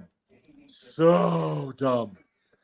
And San Francisco is freaking loaded. Hold on. Baltimore's good to go still. KC's good to go. There's a lot of stories to talk about week 1. We're going to take a step back real quick. The owner should have stepped in and said, I don't care. He needs to be a Giant. The owner didn't. The owner signed off on keeping the quarterback. Well, the owner during Hard Knocks had said multiple times, I would hate to see Saquon on another team. You can say that all you want. You can say that all you want. That's because you don't want to see somebody. You don't want to feel bad about the decision you made. Now, again, at the end of the day, I've always said I do like owners letting their general managers make decisions. But when you have a guy that's like 40% of your offense and you let him leave, and again, running back, like, what did he get? Dude, like, I would have looked at my GM and said, "You're fired. You're trying to do what? No. We're good. You're fired. We're not paying Daniel Jones that, and we're paying Saquon, and we're moving on." What is Saquon making? Like $16 million? Something like that. Pay him $16 million. Shed the money elsewhere. Make it happen. Like, he should be a Giant. I've said it before, I'll say it again. Go get offensive linemen, keep Saquon, go get Sam Darnold, draft properly, and you would have been just fine. You would have been in a better situation than you are now. Right. Well, hey, Cleveland, let's go back a couple years and listen to me and Pinky. You shouldn't have let Baker go. Well, Another story. Well, we got to talk about that for a moment, but It's the most let's Cleveland be honest. thing to happen. Let's be real. Let's be honest. You could not go into the season with Daniel Jones, who has more pick sixes than touchdowns to his own teammates over the last 2 years. Now, granted, he's missed 75% of those games or something like that, but still, that's really bad stat. That's a really bad stat. Really bad stat. And again, I feel like Daniel Jones, again, he was very limited anyways when he was coming out of college. You have to if he had a great O-line and he had some decent pass catchers, I feel like he could deal the ball. I think he could. But that's not the situation in New York. And he's got a shitty deal. Daniel Jones needed to develop. Why did he get drafted, Pinky? Do you remember? He got drafted 6th. No, not where. Why? Why was he considered a high prospect? That I don't know. I didn't think he was a high prospect. Where did he go to school? Duke. Who was the head coach of Duke? The guy that was with the Mannings. There you go. That's why he was considered such a high prospect, because his head coach was the dude who worked with the Mannings. And everybody thought that guy was kind of, had the golden touch, if you will. And this guy spoke highly of Daniel Jones. So the NFL then saw the attributes and those immeasurables that he had. What is he? 6'5", 230, strong arm. He can run. He's mobile. There's all these intangibles that people kind of got excited with. He didn't get a chance to develop, though. He didn't get that opportunity like he should have. The problem they had is they drafted him at 6, They had 6 and 17 that year. They drafted him at 6. The scrutiny at 6 is so high. Yeah, but it's not just that. They did the same thing the Jets do, and a lot of teams make the same mistake. There is no point in drafting a young quarterback that you're going to start year one if you do not have a quality offensive line. There is 0 point to do it because 9 times out of 10, the NFL has proven that young man will end up failing. For one reason or another, he will end up failing. A la Gosey, Dictionary, first-round draft picks, bad offensive line, Carr, Derek. I'm sorry, David. Sorry, David. Derek is with New Orleans. David was so talented. Yeah. So talented. And he got lit up more times than anybody in his rookie season. This is before you were born, but he was awesome. That up. Awesome. Really talented, but went down in flames in like 3 or 4 years because of what Houston did to him. Never put anything in their offensive line. And that will ruin a player. The only guy, honestly, that I can think of that was a high drafted quarterback that has overcome a bad offensive line situation, honest to God, there is only one. And there is one that could have had he kept playing, but because he retired early, I'll leave him out of the category, and that's Andrew Luck. The one I would say is successful right now is Joe Burrow. And that's the only one I can think of. But keeps getting hurt because of the bad. Well, and that's where I was going to go. But there is a but to that, and that's an issue. I have said that I won't eat my crow, but I don't think it was a wrong choice, Cincinnati drafting Chase. I still think had they taken Penei can't even say it now. Wow, somebody help me. Penei Sewell. Thank you. Jeez Louise. Penei Sewell. Penei Sewell, had they taken him, they would be in a better position right now in long term. That's still yet to be, unproven. But if Burrow keeps getting lit up like this and he keeps missing games, then it doesn't do a lot of good to have Chase on the outside because you're not getting the production from him. So, we'll see what happens. But yeah, I mean, the Giants, a foolish mistake. I still believe it was a bad move. So again, there's a ton of storylines I could go over. I'm going to eat another plate of crow on Baker Mayfield. Well done, Baker. Well done, my guy. I'll still say, look, I got really jaded with Baker. I don't know why. I did. Super jaded. I compared him to Kenny Pickett. That was just stupid of me. It was foolish. It was beyond ridiculous. I never should have said it. Caleb, arm talent-wise, quarterback play-wise, he might be on the same level as Pickett. What he is, I won't even say that anymore. What he is that Pickett is not. He is a leader. He's a dog. And he gets guys to play for him. And Baker can just simply sling it. And in my defense, and I'll say it again, I don't know why I got so jaded with Baker. I don't, but I did, and I'll admit it. But I said Cleveland should have kept him. Pinky and I both said that. So I do have that on wax, at least in my defense a little bit, I guess. And how right we were. Oh, my God.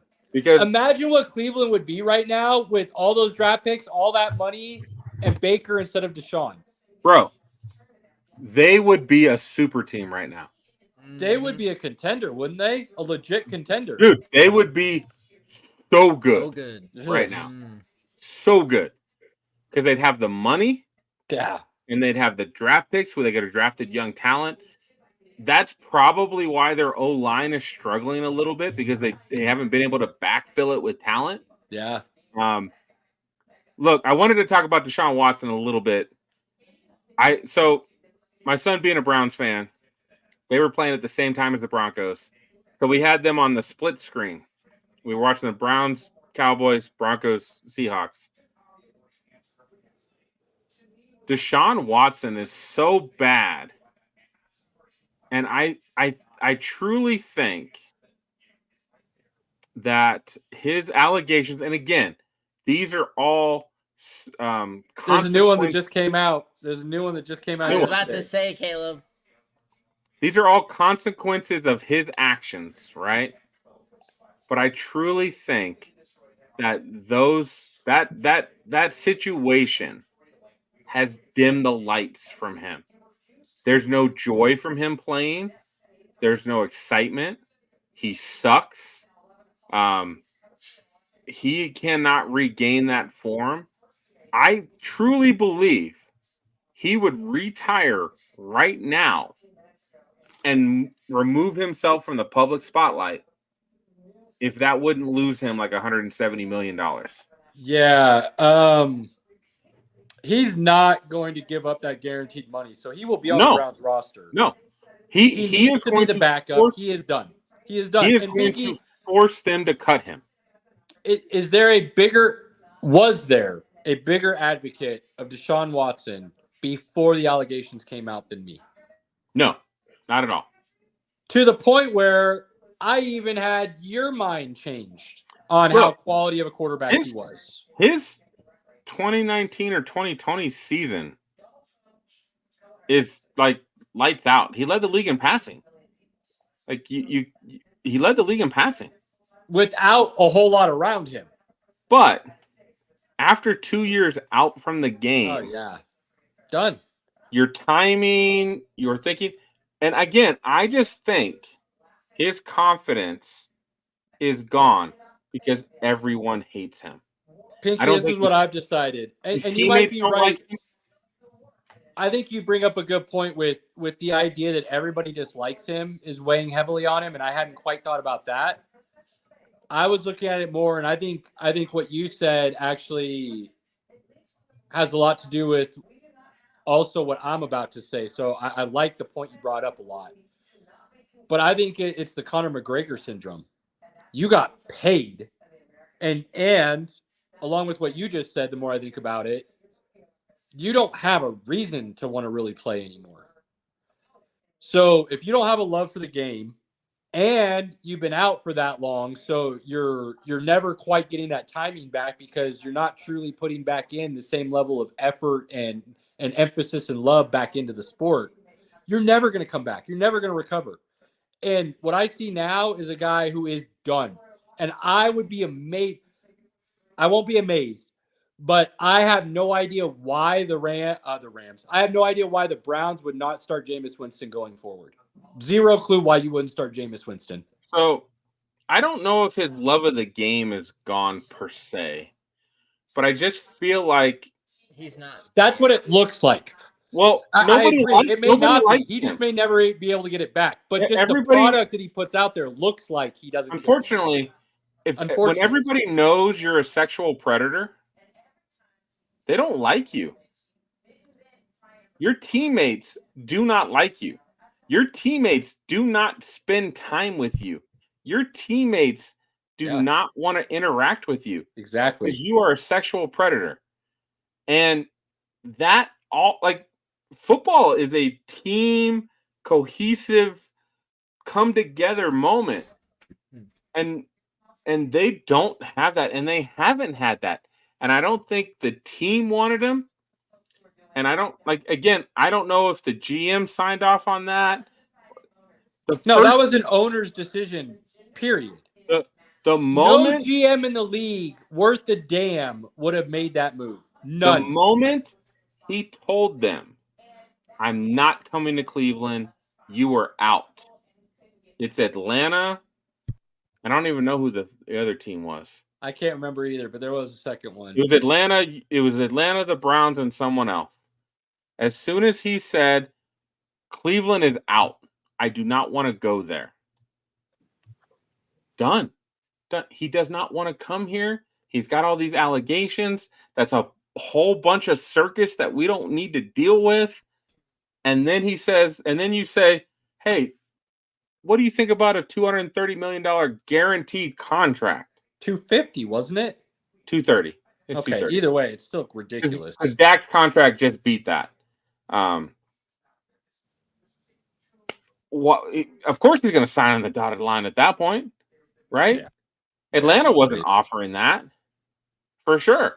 So yeah, I'll sign on the dot. You're gonna give me 230 guaranteed, and the only stipulation is I don't have any new allegations that come out. Because you can't fault me for anything that's already out there. You can only fault me for what's new. So yeah, and that's the interesting thing about the new allegation is, if anything happens there, how smart were the Browns with the language in the contract to possibly be able to get out of this? Because I mean, if I'm the Browns, I'm looking for every loophole possible at this point. Let's be honest. You were cutting him after the season regardless. His play is that bad that you would be better off with a $5 million Zach Wilson or whatever you can get. Last year, I would have said there's no way in hell. As much as I believe a team should do it, because you know how I feel about the salary cap and numbers and everything else, I would have told you last year I don't ever believe an NFL team will do it. But now that Sean Payton somehow convinced Denver ownership that dropping Russell Wilson and taking that dead cap hit was a good idea, yes, I believe that there is a chance the Browns will cut Deshaun Watson. He's so bad, and I agree. At some point in time, through injury or just poor play, Jameis Winston will play. I mean, after what I saw based on last season and what I saw week 1, I'm starting Jameis Winston week 2, and I'm moving forward with him as my starter. I'm not even looking back or thinking twice about it, and I don't know how they don't. To be perfectly honest with you, I have no idea how you don't. The only reason I think it doesn't do it is because ownership said, no, we're paying him a shit ton of money and he stays on the field. But even that is even from a stupid owner, that's such bad business that I can't imagine an owner stepping in and saying that. Like, that's how bad Deshaun Watson is now. And that's crazy. Look, he's still going to get a couple more games. He's going to get a couple more games before they make that call. How's Junior feel about that?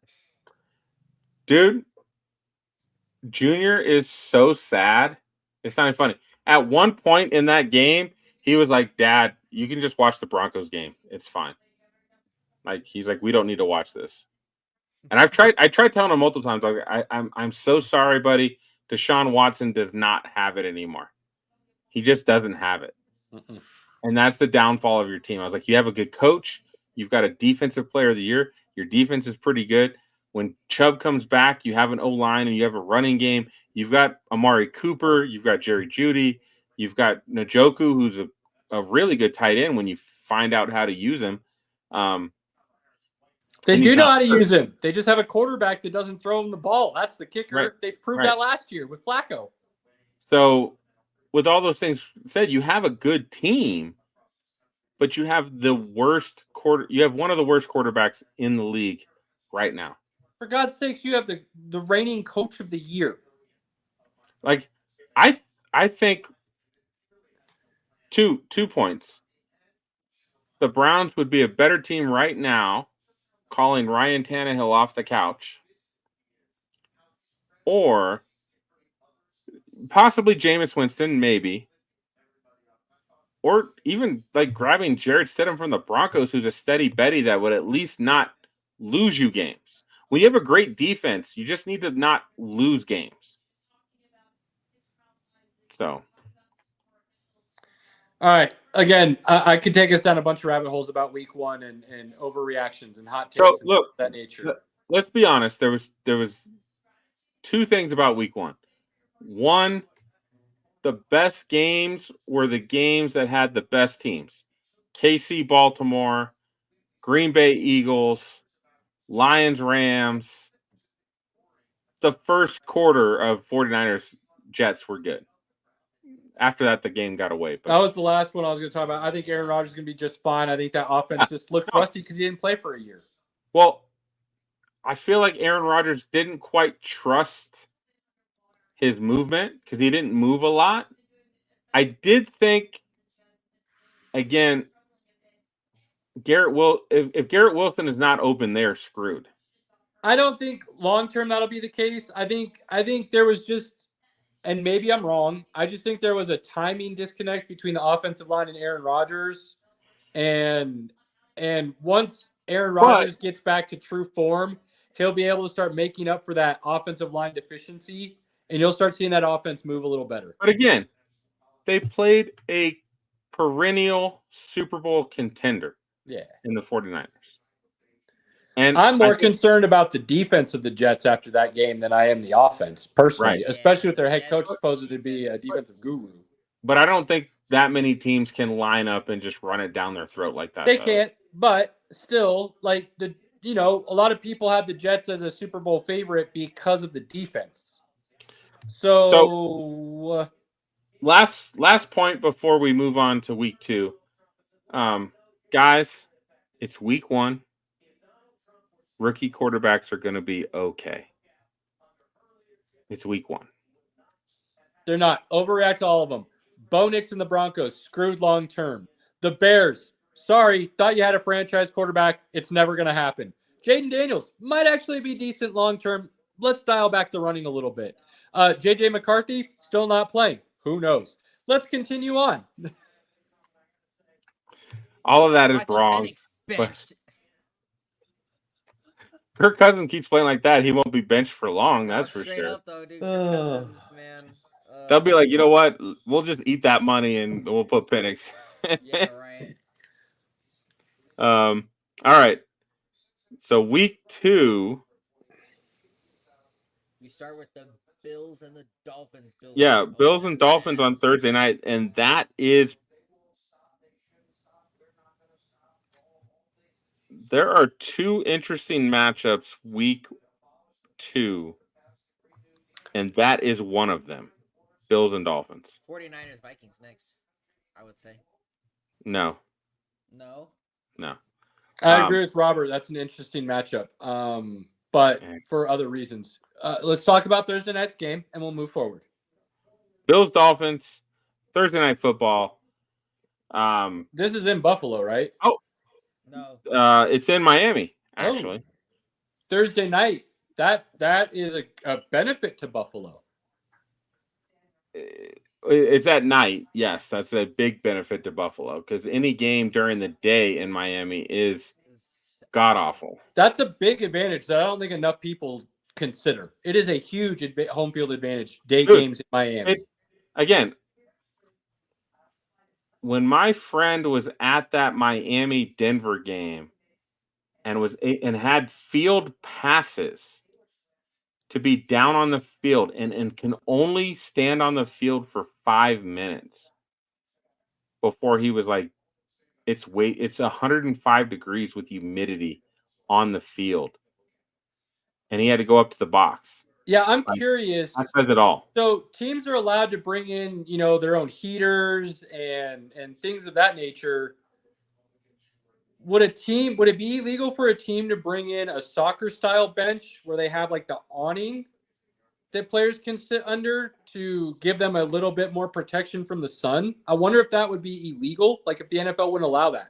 Because if it's legal, why wouldn't a team? I'd be looking into that personally. Yeah. I'd be looking to put something over the benches and shade my players a little bit. So look, I'm gonna be honest with you, Caleb. In 4 years, that might be your best idea ever.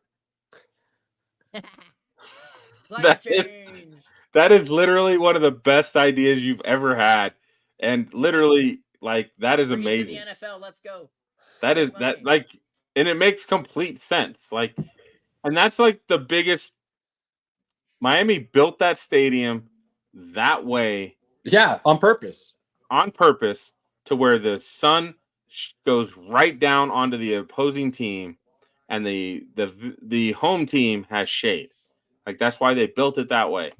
And September, early October games, it is awful for that visiting team. When you look at your schedule and you have Miami on your schedule, you look, fuck, September, shit. Yeah, not happy about it. So moving on from that, aside from that, night game, that does help the Bills. Miami looked good week 1. That defense actually looked solid. The offense looked like it was actually sputtering a little bit against Jacksonville early.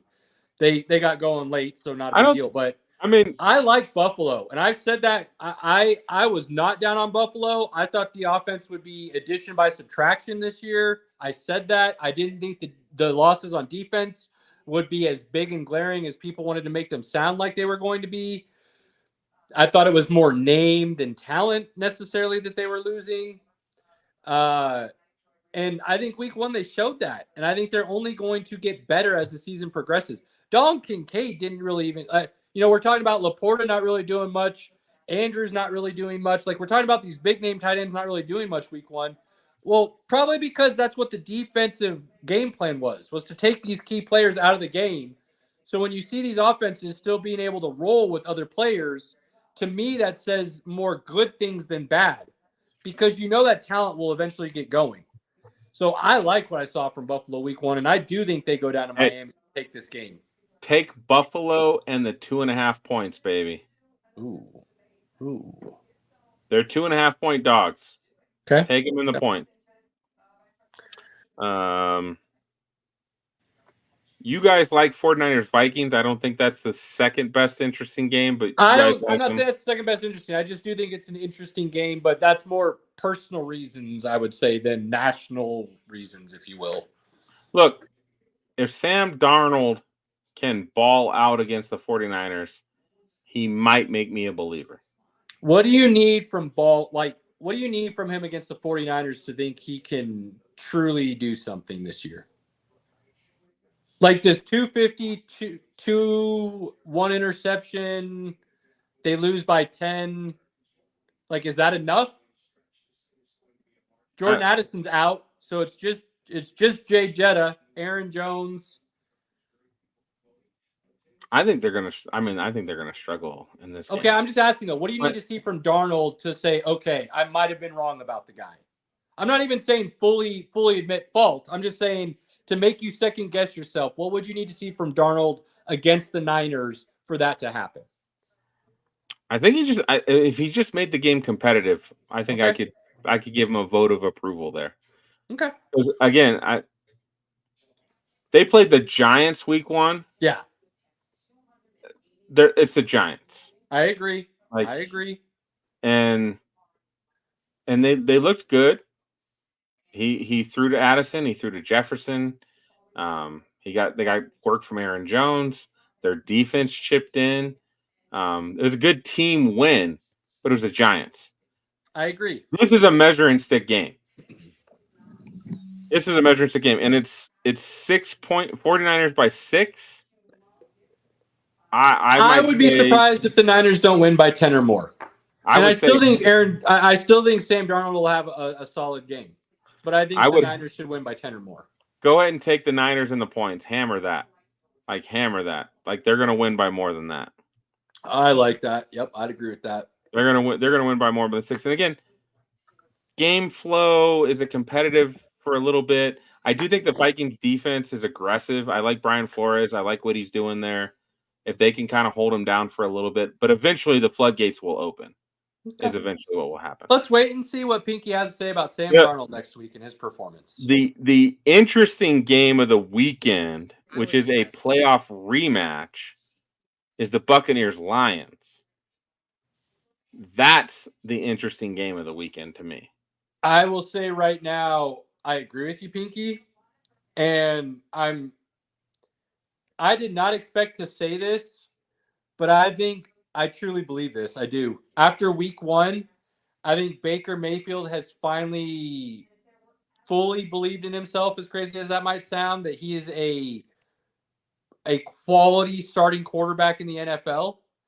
And I think he's actually taken a next step in his progression.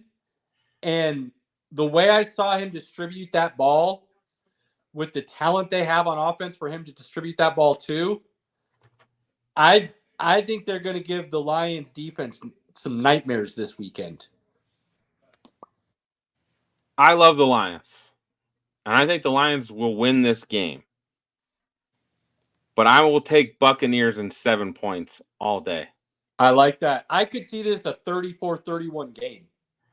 Like something like that. Lions are 7-point favorites. Yeah, I would not like that at all. Really? I honestly would have picked the Bucks over this one. Honestly.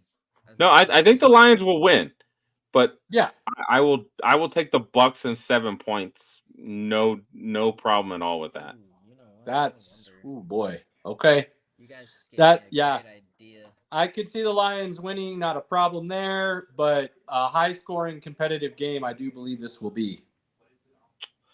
All right, so are we doing the rundown of all the games? Is that what we're doing? No, I think we're kind of just picking. We'll talk. All right. No. Are we talking for week 2? Yeah, week 2. Okay. Yeah. All right. No, let's pick some. All right. Come on, Pinky. We can end there, and we can talk about the Broncos now, So, and let hold you on, discuss that. Hold on. Rivalry game. Bengals Chiefs. T. Higgins is probably out again. Even if he was playing, I would say Chiefs, and I'm not concerned about it.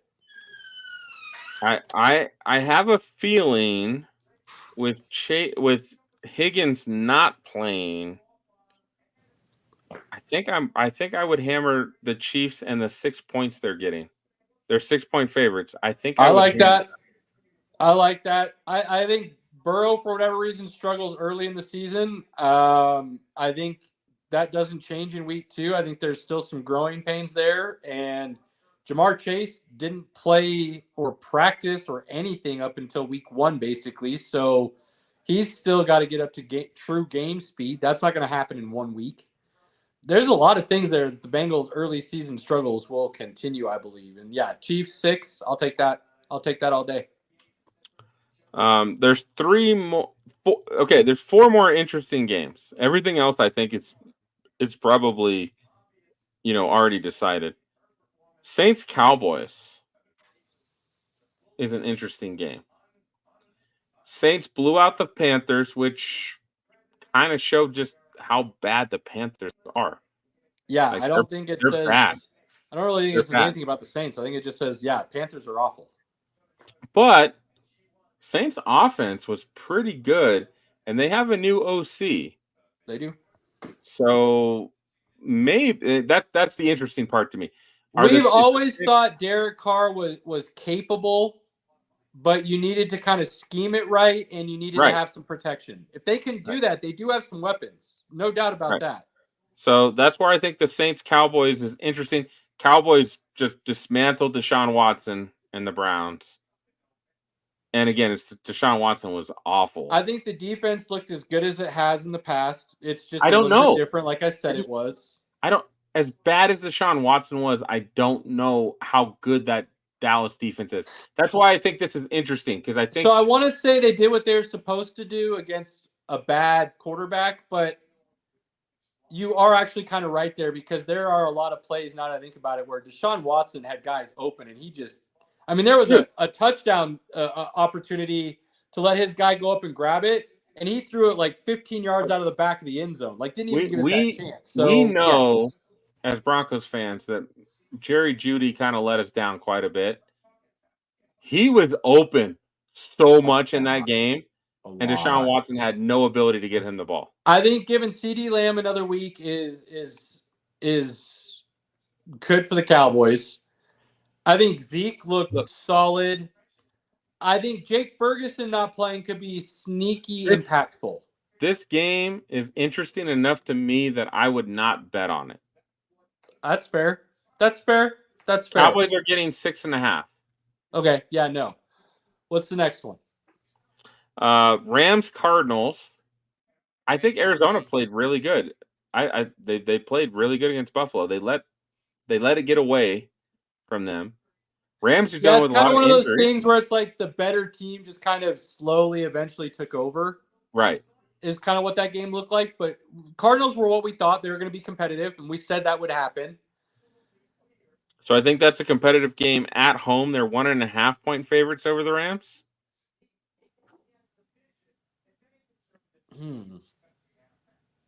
Interesting. I wouldn't bet that game myself, but. Division game at home for the Cardinals. Rams are thinned out a little bit with some injuries. That is an interesting game. I don't know if I could pick the Cardinals to win, though. Right. I mean, I still think Stafford and Kupp is better than Kyler or anything they have, but True. It will be interesting to see. I mean, Marvin Harrison was basically non-existent week 1, which is crazy. Not sure what happened there. It'll be interesting to see what happens the next couple of weeks. Everybody on Cardinals offense seemed to be non-existent except for James Conner. James Conner. Yeah, I mean, you expect Trey McBride, again, another tight end, young tight end that we expect a lot from, was non-existent week 1, so that was kind of weird. So some things there that you expect to see more from the Cardinals. The Rams are thin, so I wouldn't put it past the Cardinals to win this game, but I don't think I'd pick them to win this game. We've got Bears, Texans, Sunday Night Football. So I'll be honest, I'm actually really excited for this game because I really think that CJ Stroud's going to show up and show Caleb Williams what's what. I was excited about this game until week 1 happened. And then I realized the Bears are still the Bears. And that I don't know what the hell that offensive play calling was. Let's just say that head coach, I still think, is clueless as a head coach and a really great defensive coordinator. And I think I don't know what they're doing. That play calling was bad, and Caleb Williams was pretty bad. He was awful. The fact that he had less than 100 yards and walked out of there with a win, that kind of tells me the Titans are pretty bad, and the Bears defense is actually pretty good. So. He wasn't as bad as the week. Caleb Williams wasn't as bad as the stats. He did have some nice throws. I mean, he had a touchdown throw to Keenan Allen that 9 times out of 10 Keenan Allen catches. So the fact that he dropped it that one time is very unlike Keenan Allen. And it was a great throw by Caleb Williams. It really was. So there's some things like that where I look and I go, all right, Caleb Williams didn't play that bad, but he didn't play good by any means. But I just I'm like, what are the Bears doing? Like, okay, the defense looks okay. But then you really look at it and you're like, well, Titans kind of gave the defense a lot of that. Right. So I'm not going to give Eberflus credit for a great defense. They've spent a ton of draft capital and money on that defense, and it should be a top 5, no questions asked, period, end of story, and it's not. There's a ton of talent on that offense. And for them to come out and look the way they did against a team that a lot of people think is middle of the road at best is unacceptable, even if you do have a rookie quarterback. So, look, you want to talk about how Justin Fields is a bust, he's not good, so on and so forth. Fine. Say it loud, but do not blame the player, blame the organization. That's what I would tell you if you're going to continue to say that. Because there were zero excuses for the Bears to look as bad as they did week 1, and yet they still somehow did. But hey, we painted nails, so it's cool. Caleb Williams is a boss. Paint his nails all he wants. I mean, you're a boss if you are more than 500 on passing and actually go over 100 yards. But I mean, Heisman Trophy winner. Number 1 overall pick. Look. His crowd for the win, man. Like, dude, a lot of rookie quarterbacks have had rough week 1s. Sure. I'm not gonna judge him completely on this. He still got the W, but again, it's a team sport. Yeah. That kind of tells me how bad the Titans are.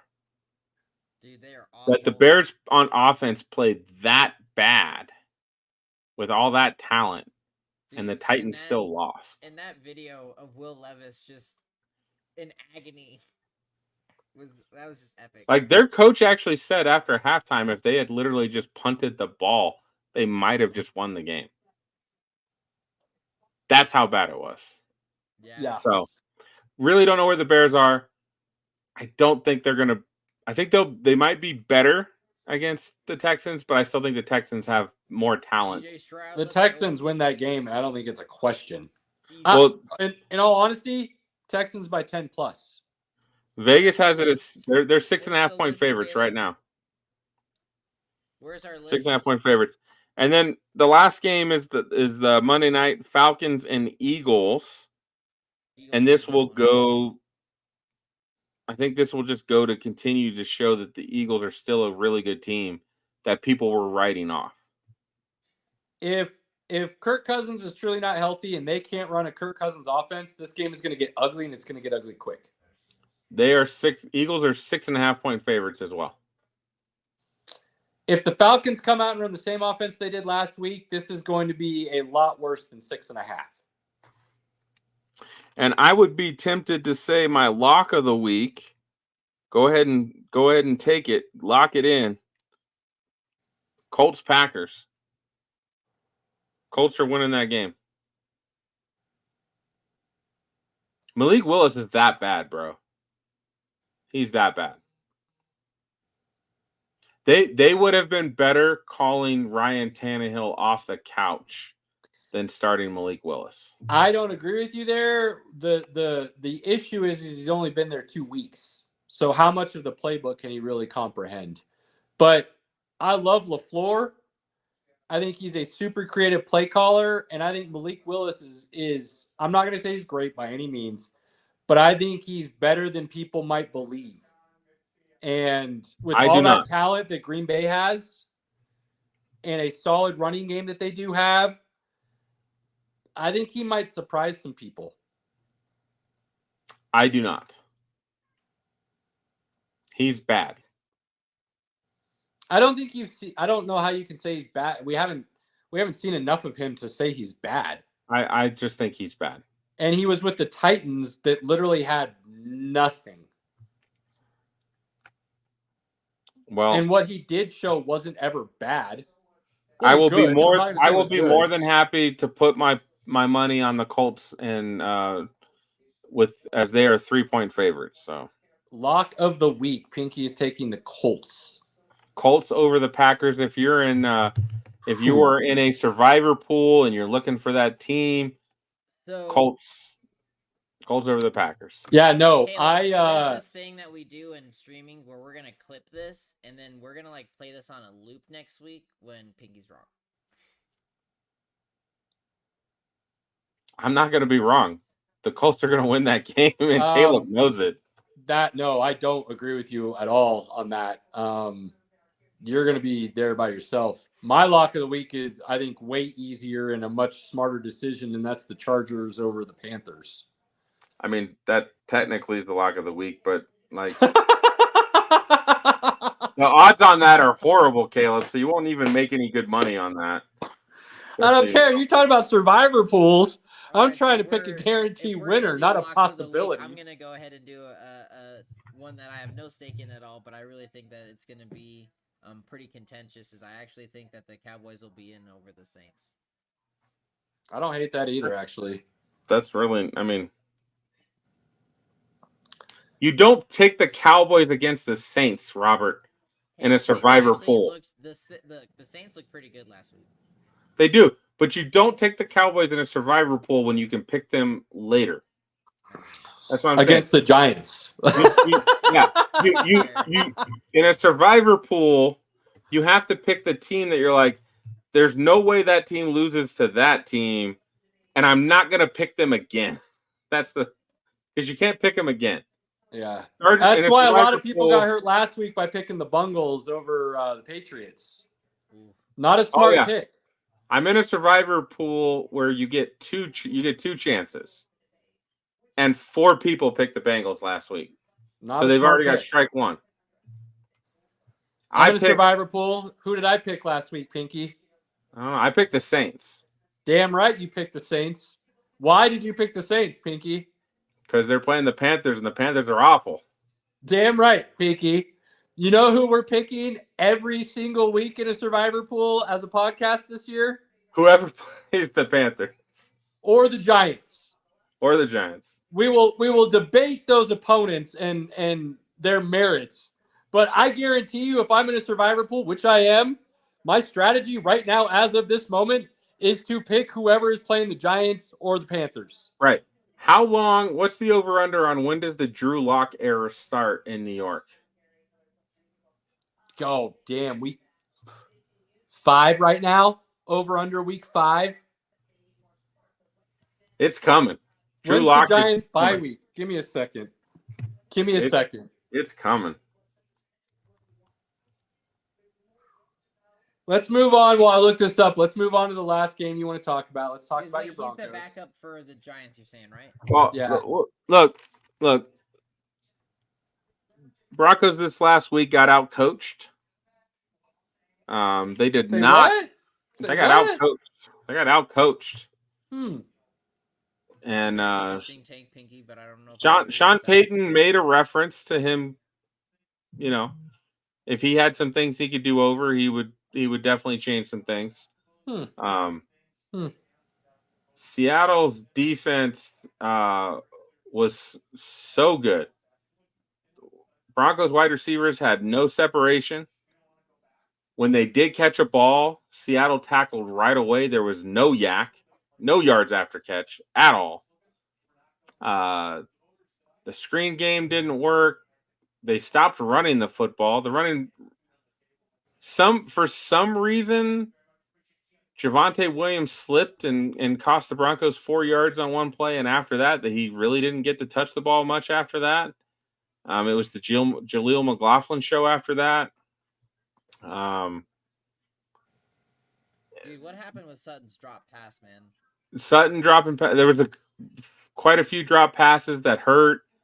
Bo Nix missed a couple receivers. He was under pressure quite a bit. The game plan did not help Bo Nix at all. You had the Broncos winning week 1, did you not? I did it. And again, at the end of the day, with all the stuff that happened, they still had a chance. Based on what you saw, you still think they're getting to that +6 wins? Yeah, I still think they'll get. That defense is really good for Seattle. Those corners are really good. I don't think they have the best front seven.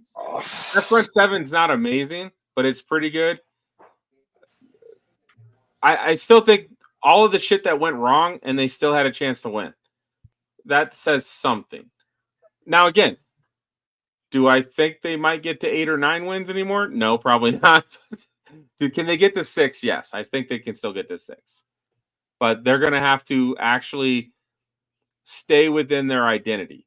Run the football. Get guys involved. They're going to have to, like, I know Sean Payton doesn't trust Marvin Mims at this point. It's obvious. And they sat Troy Franklin. He wasn't even dressed. They're going to have to get those guys playing just for their speed. Like, there's no speed. There was no speed on that field. There was no separation. The most separation was Deshaun Vele. I mean, I feel like I remember telling you Seattle is better than you think they are, and the Broncos are worse than you think they are. I don't think it's a big gap from where I think they both are to where you think they both are, but I think we're definitely on opposite sides of the line there. So I don't think. But I didn't think they would be bad based on their defense. I just don't think Geno Smith is all that great. That's fair. Here's my deal. And again, I will keep screaming this, and I don't care if I'm the only Broncos fan saying it. Drafting Patrick Surtain was a mistake. Paying Patrick Surtain is a mistake. A great cornerback, shake your heads all you want. A great cornerback does you no good if the entire.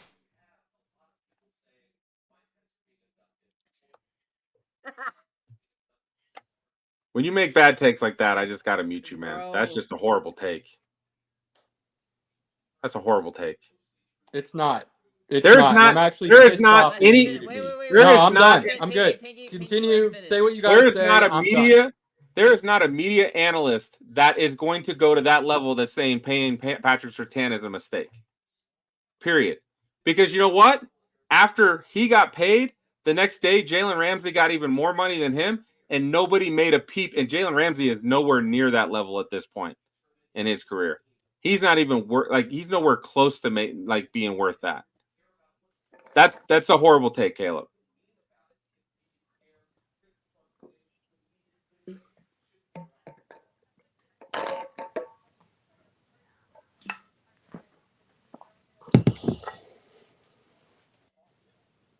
I guess we're done. Shut it down. Let's go. I mean, you're not going to let me tell you.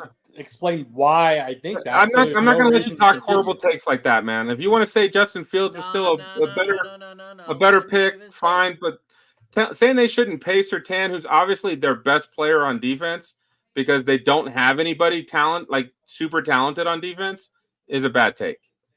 It's not. It's just simply not. Spending money just to spend money is not. You're the only person in the entire world who has that take. Then don't care. I have not seen that from anyone. Even the most jaded Broncos fans don't have that take. Okay, fine. I don't care. It's not a knock on Surtain. He's arguably the most talented corner in the league. But a good corner does you no good when the rest of the defense is awful.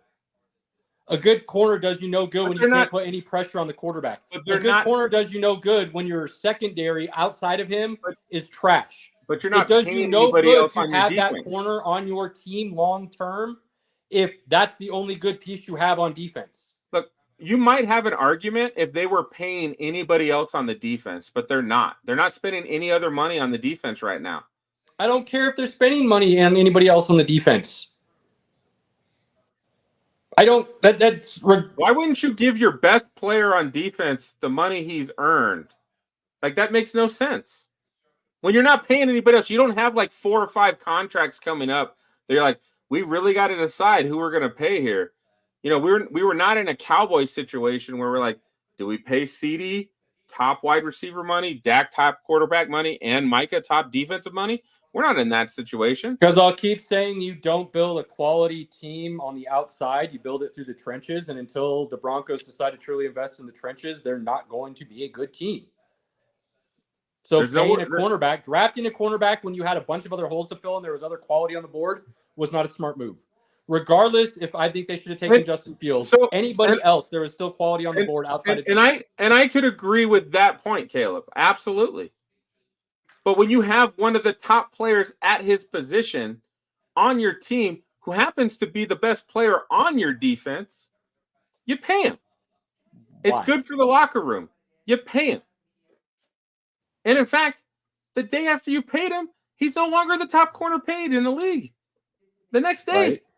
And this offseason, when Sauce Gardner gets his contract, he'll beat that by a couple million. So it'll be a discount. You pay your best players that you drafted, that are on your team, that are great players, and don't cause any problems.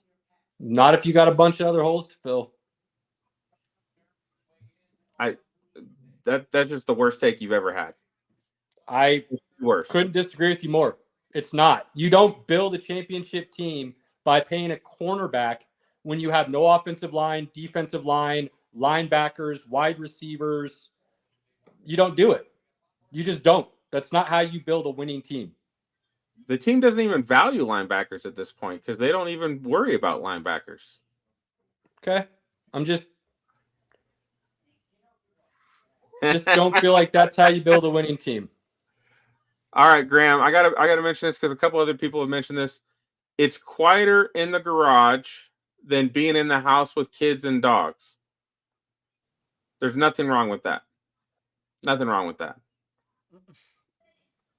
6-car garage. You guys just don't see the Ferrari and the Porsche parked on the other side. That's all. Yeah. Okay. Right. Yeah. Let's go with that. All right. Outside of Caleb's horrible take that nobody else has, I appreciate that. You got to stop doing that. It's not a horrible take just because you don't agree with the thought process. Look. It's a valid thought process. If there were multiple people out there making that same horrible take, you'd have more ground to stand on. I'm sorry.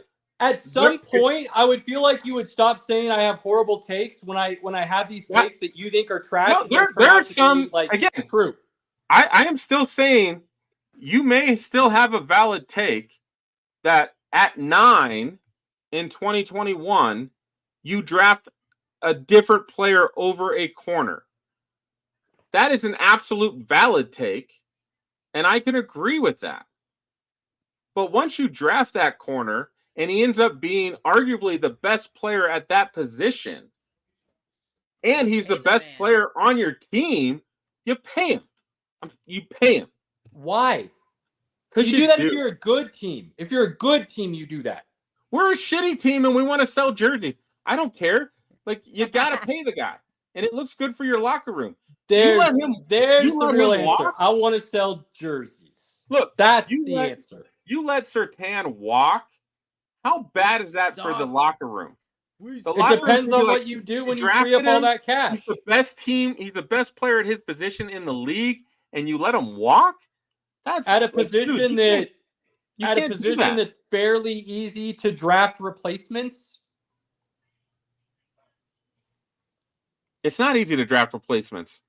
Corner is one of the tougher positions in the league to draft because guys out of college who look amazing stuck in the NFL. It's literally not. It's like receivers right now. It's pretty easy to draft replacements. No, it's easy to draft enough of those players at those positions that play well. But not often are you going to draft the best player in the league. I'd rather have a defense with a bunch of slightly above average guys than one really good dude and everybody else is trash. Draft better. The Broncos need to draft better, and that's an absolute but okay, you say that, but now you're looking 3-4 years down the road for that, and that's by the time so you're going to pay him again. You're going to pay him your again. Best players. You pay your best players. No, you don't. You do. You don't always have to. Not that I have a real dog in this fight. Here's the difference. Wait, Caleb, I'm making a point here. Stop. One point is that in Caleb's favor, that happened to Tyreek. You didn't pay him, and he went to the Dolphins.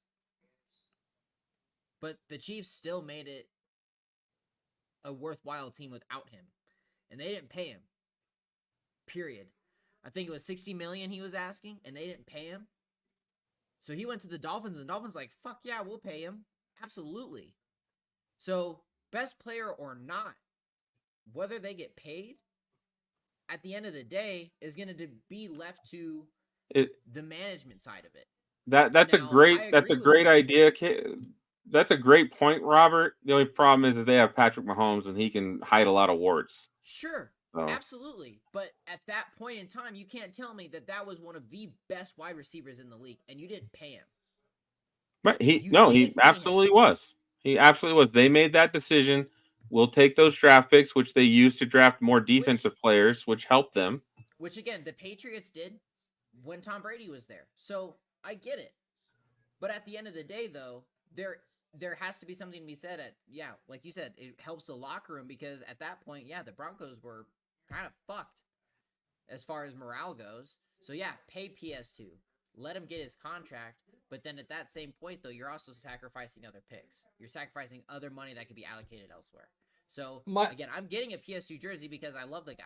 But at the same point, there's got to be a give and a take. Yeah, but again, by no means am I questioning the dude's ability or talent.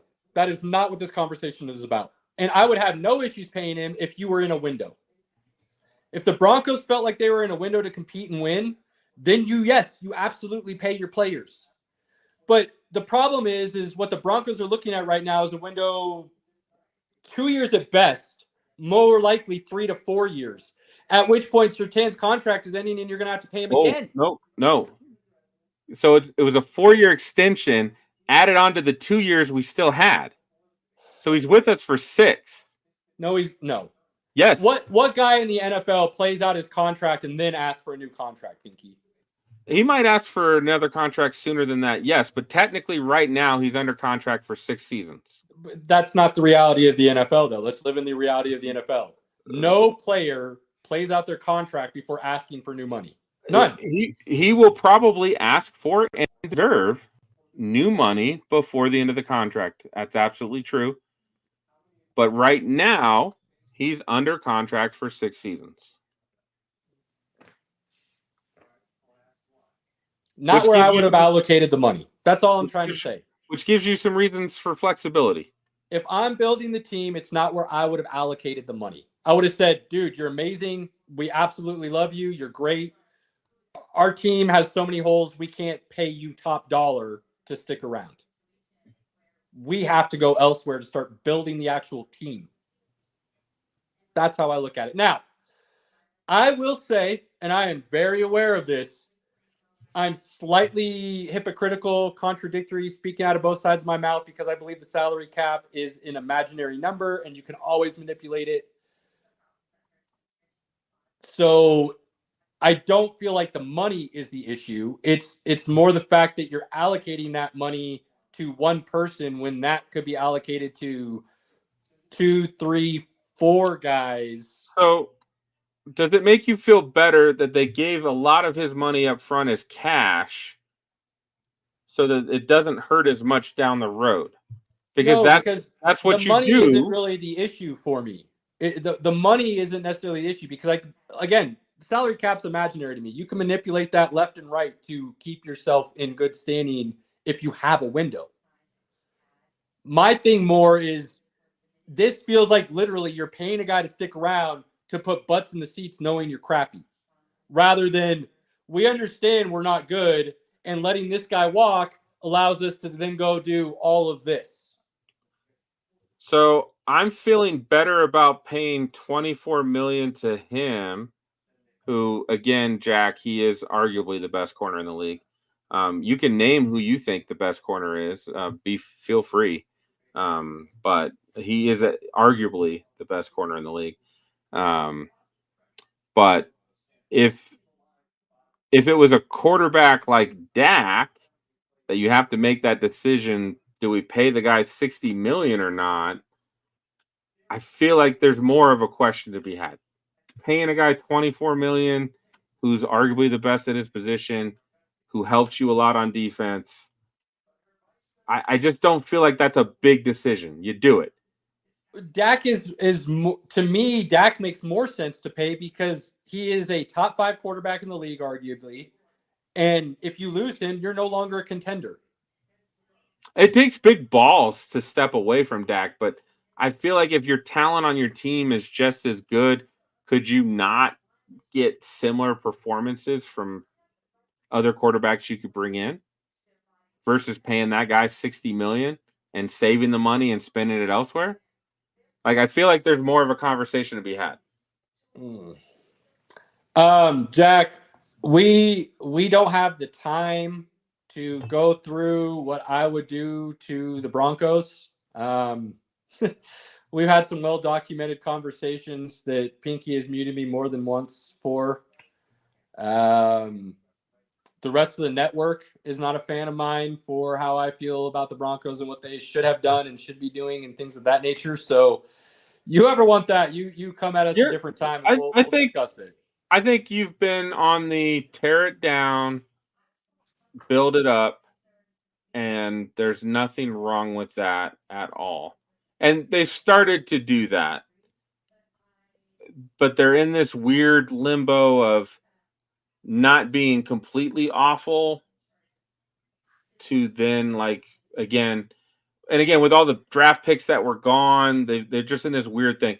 From here on out, if they were completely awful and they got to draft at the beginning of each round, would that be helpful? Probably. Pinky, what's wild to me is how casually you talked about Sean Payton getting out coached like it wasn't even a big deal to you.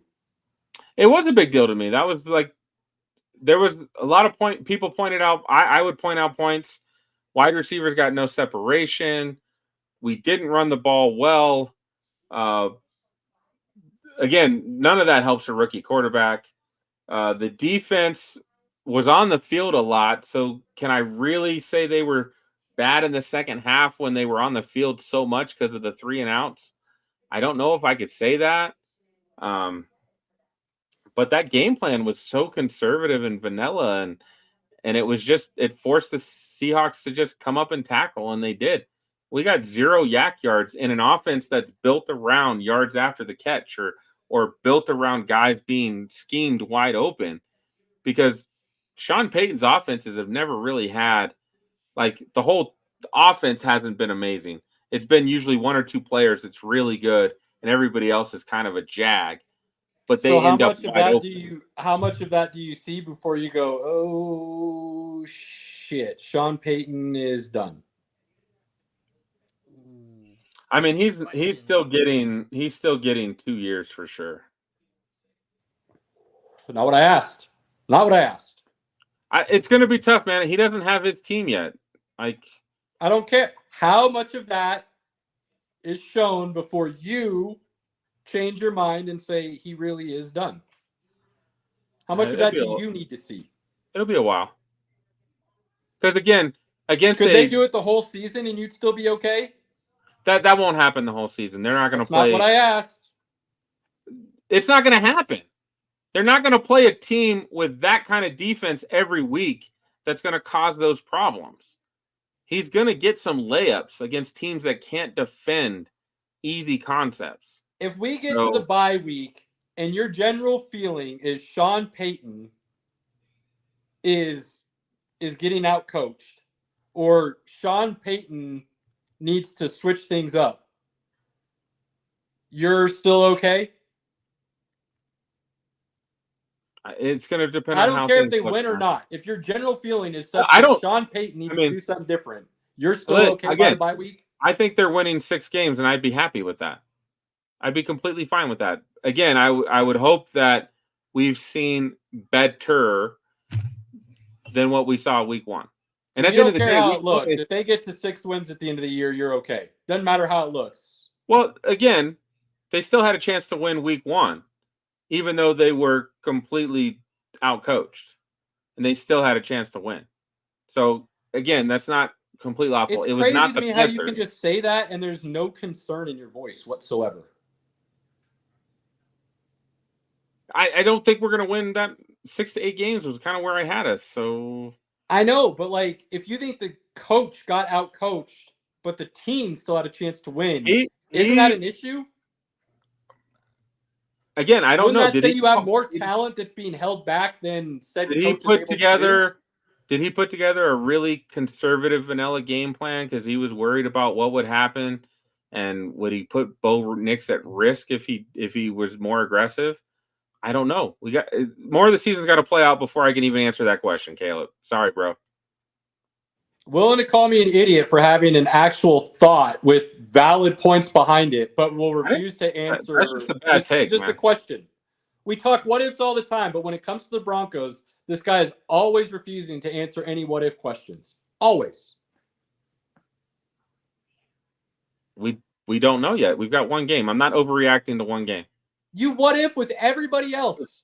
Everybody else you what if. He got outcoached week 1, Caleb. I'm being honest. He got outcoached.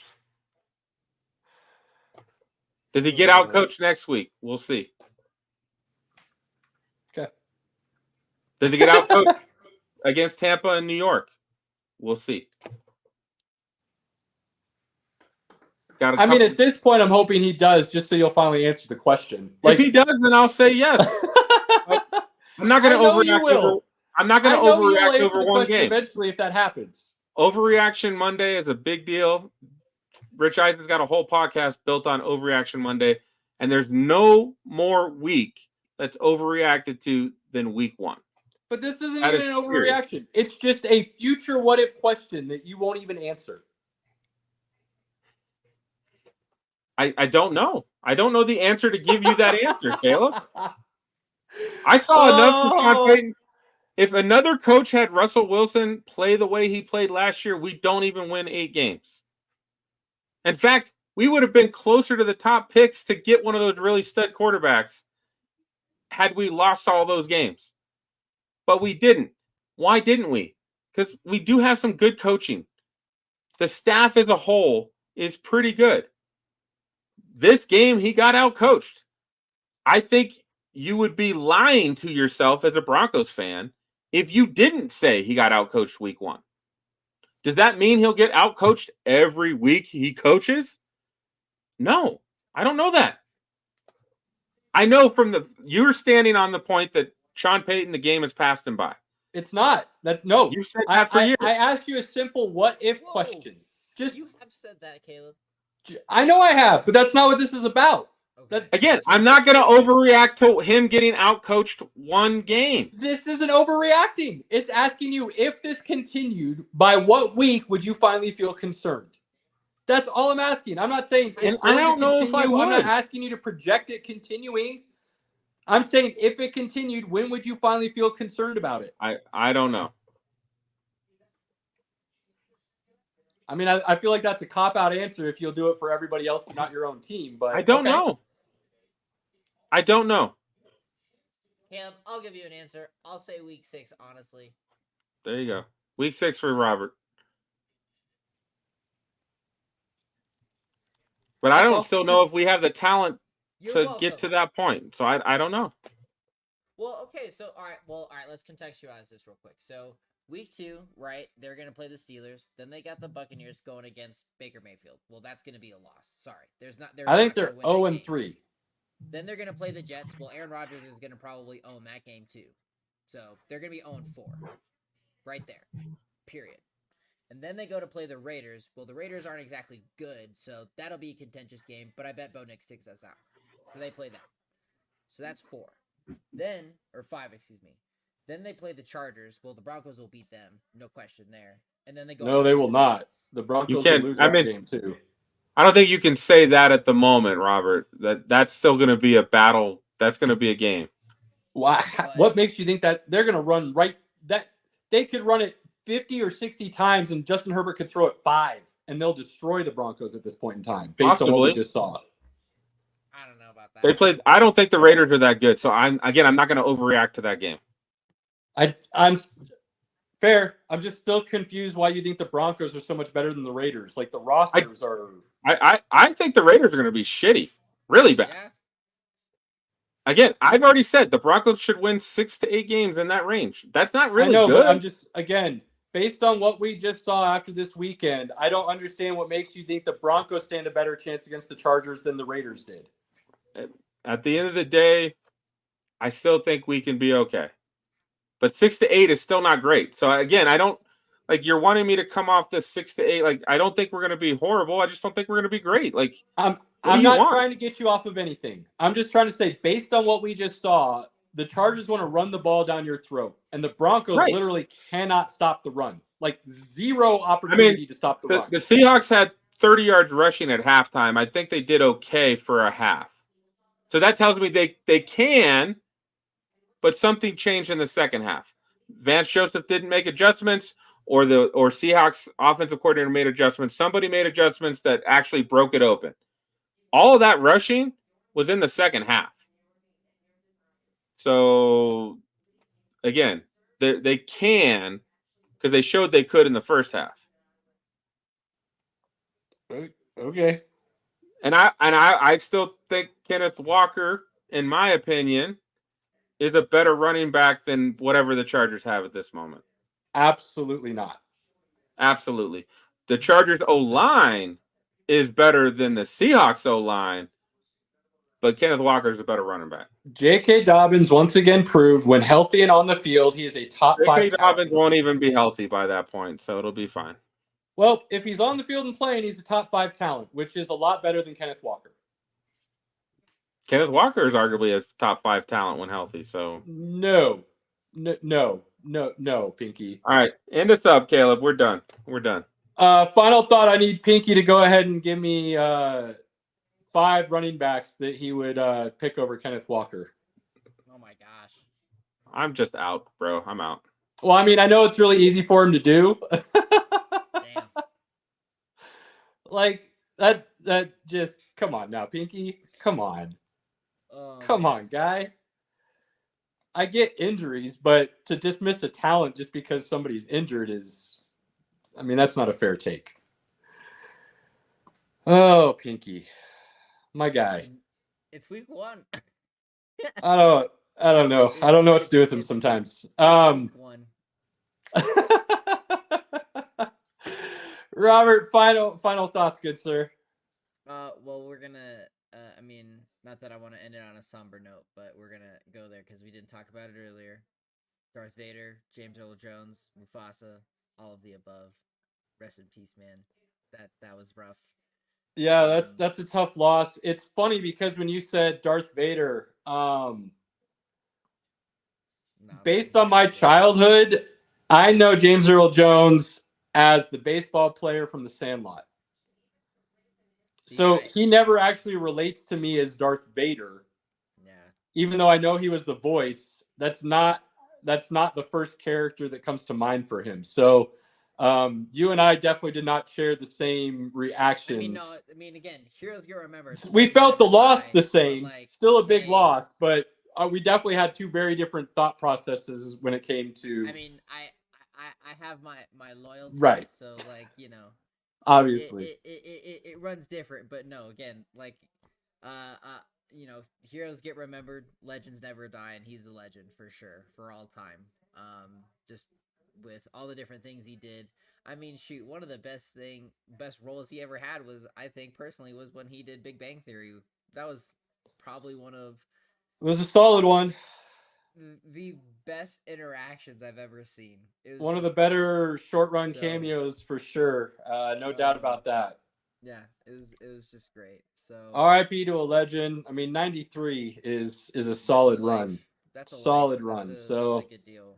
Definitely like to celebrate rather than mourn. That's kind of my process. So I had a lot of fond memories from childhoods and things of that nature of his roles and thinking about the movies he was in. For sure. So that's, yeah, a loss for sure. Pinky, I love you. I'm sorry I make you so frustrated sometimes. Just you know, go have a drink and don't talk to me for 24 hours and we'll probably be okay. On that note, everyone else out there that supports us and watches, listens, comments, whatever it might be, we truly do appreciate you, whether you agree with us or not. And, you know, you've got that time with your loved ones, family, friends, inner circle. Do not waste it. Cherish those moments. Take advantage of them whenever you can. Other than that, we're out. Till next week. Peace. Fast lane when I pass in the street, bag of money in the passenger seat. Tempo's been asking for me on the road from the west to the east. Way up, I might never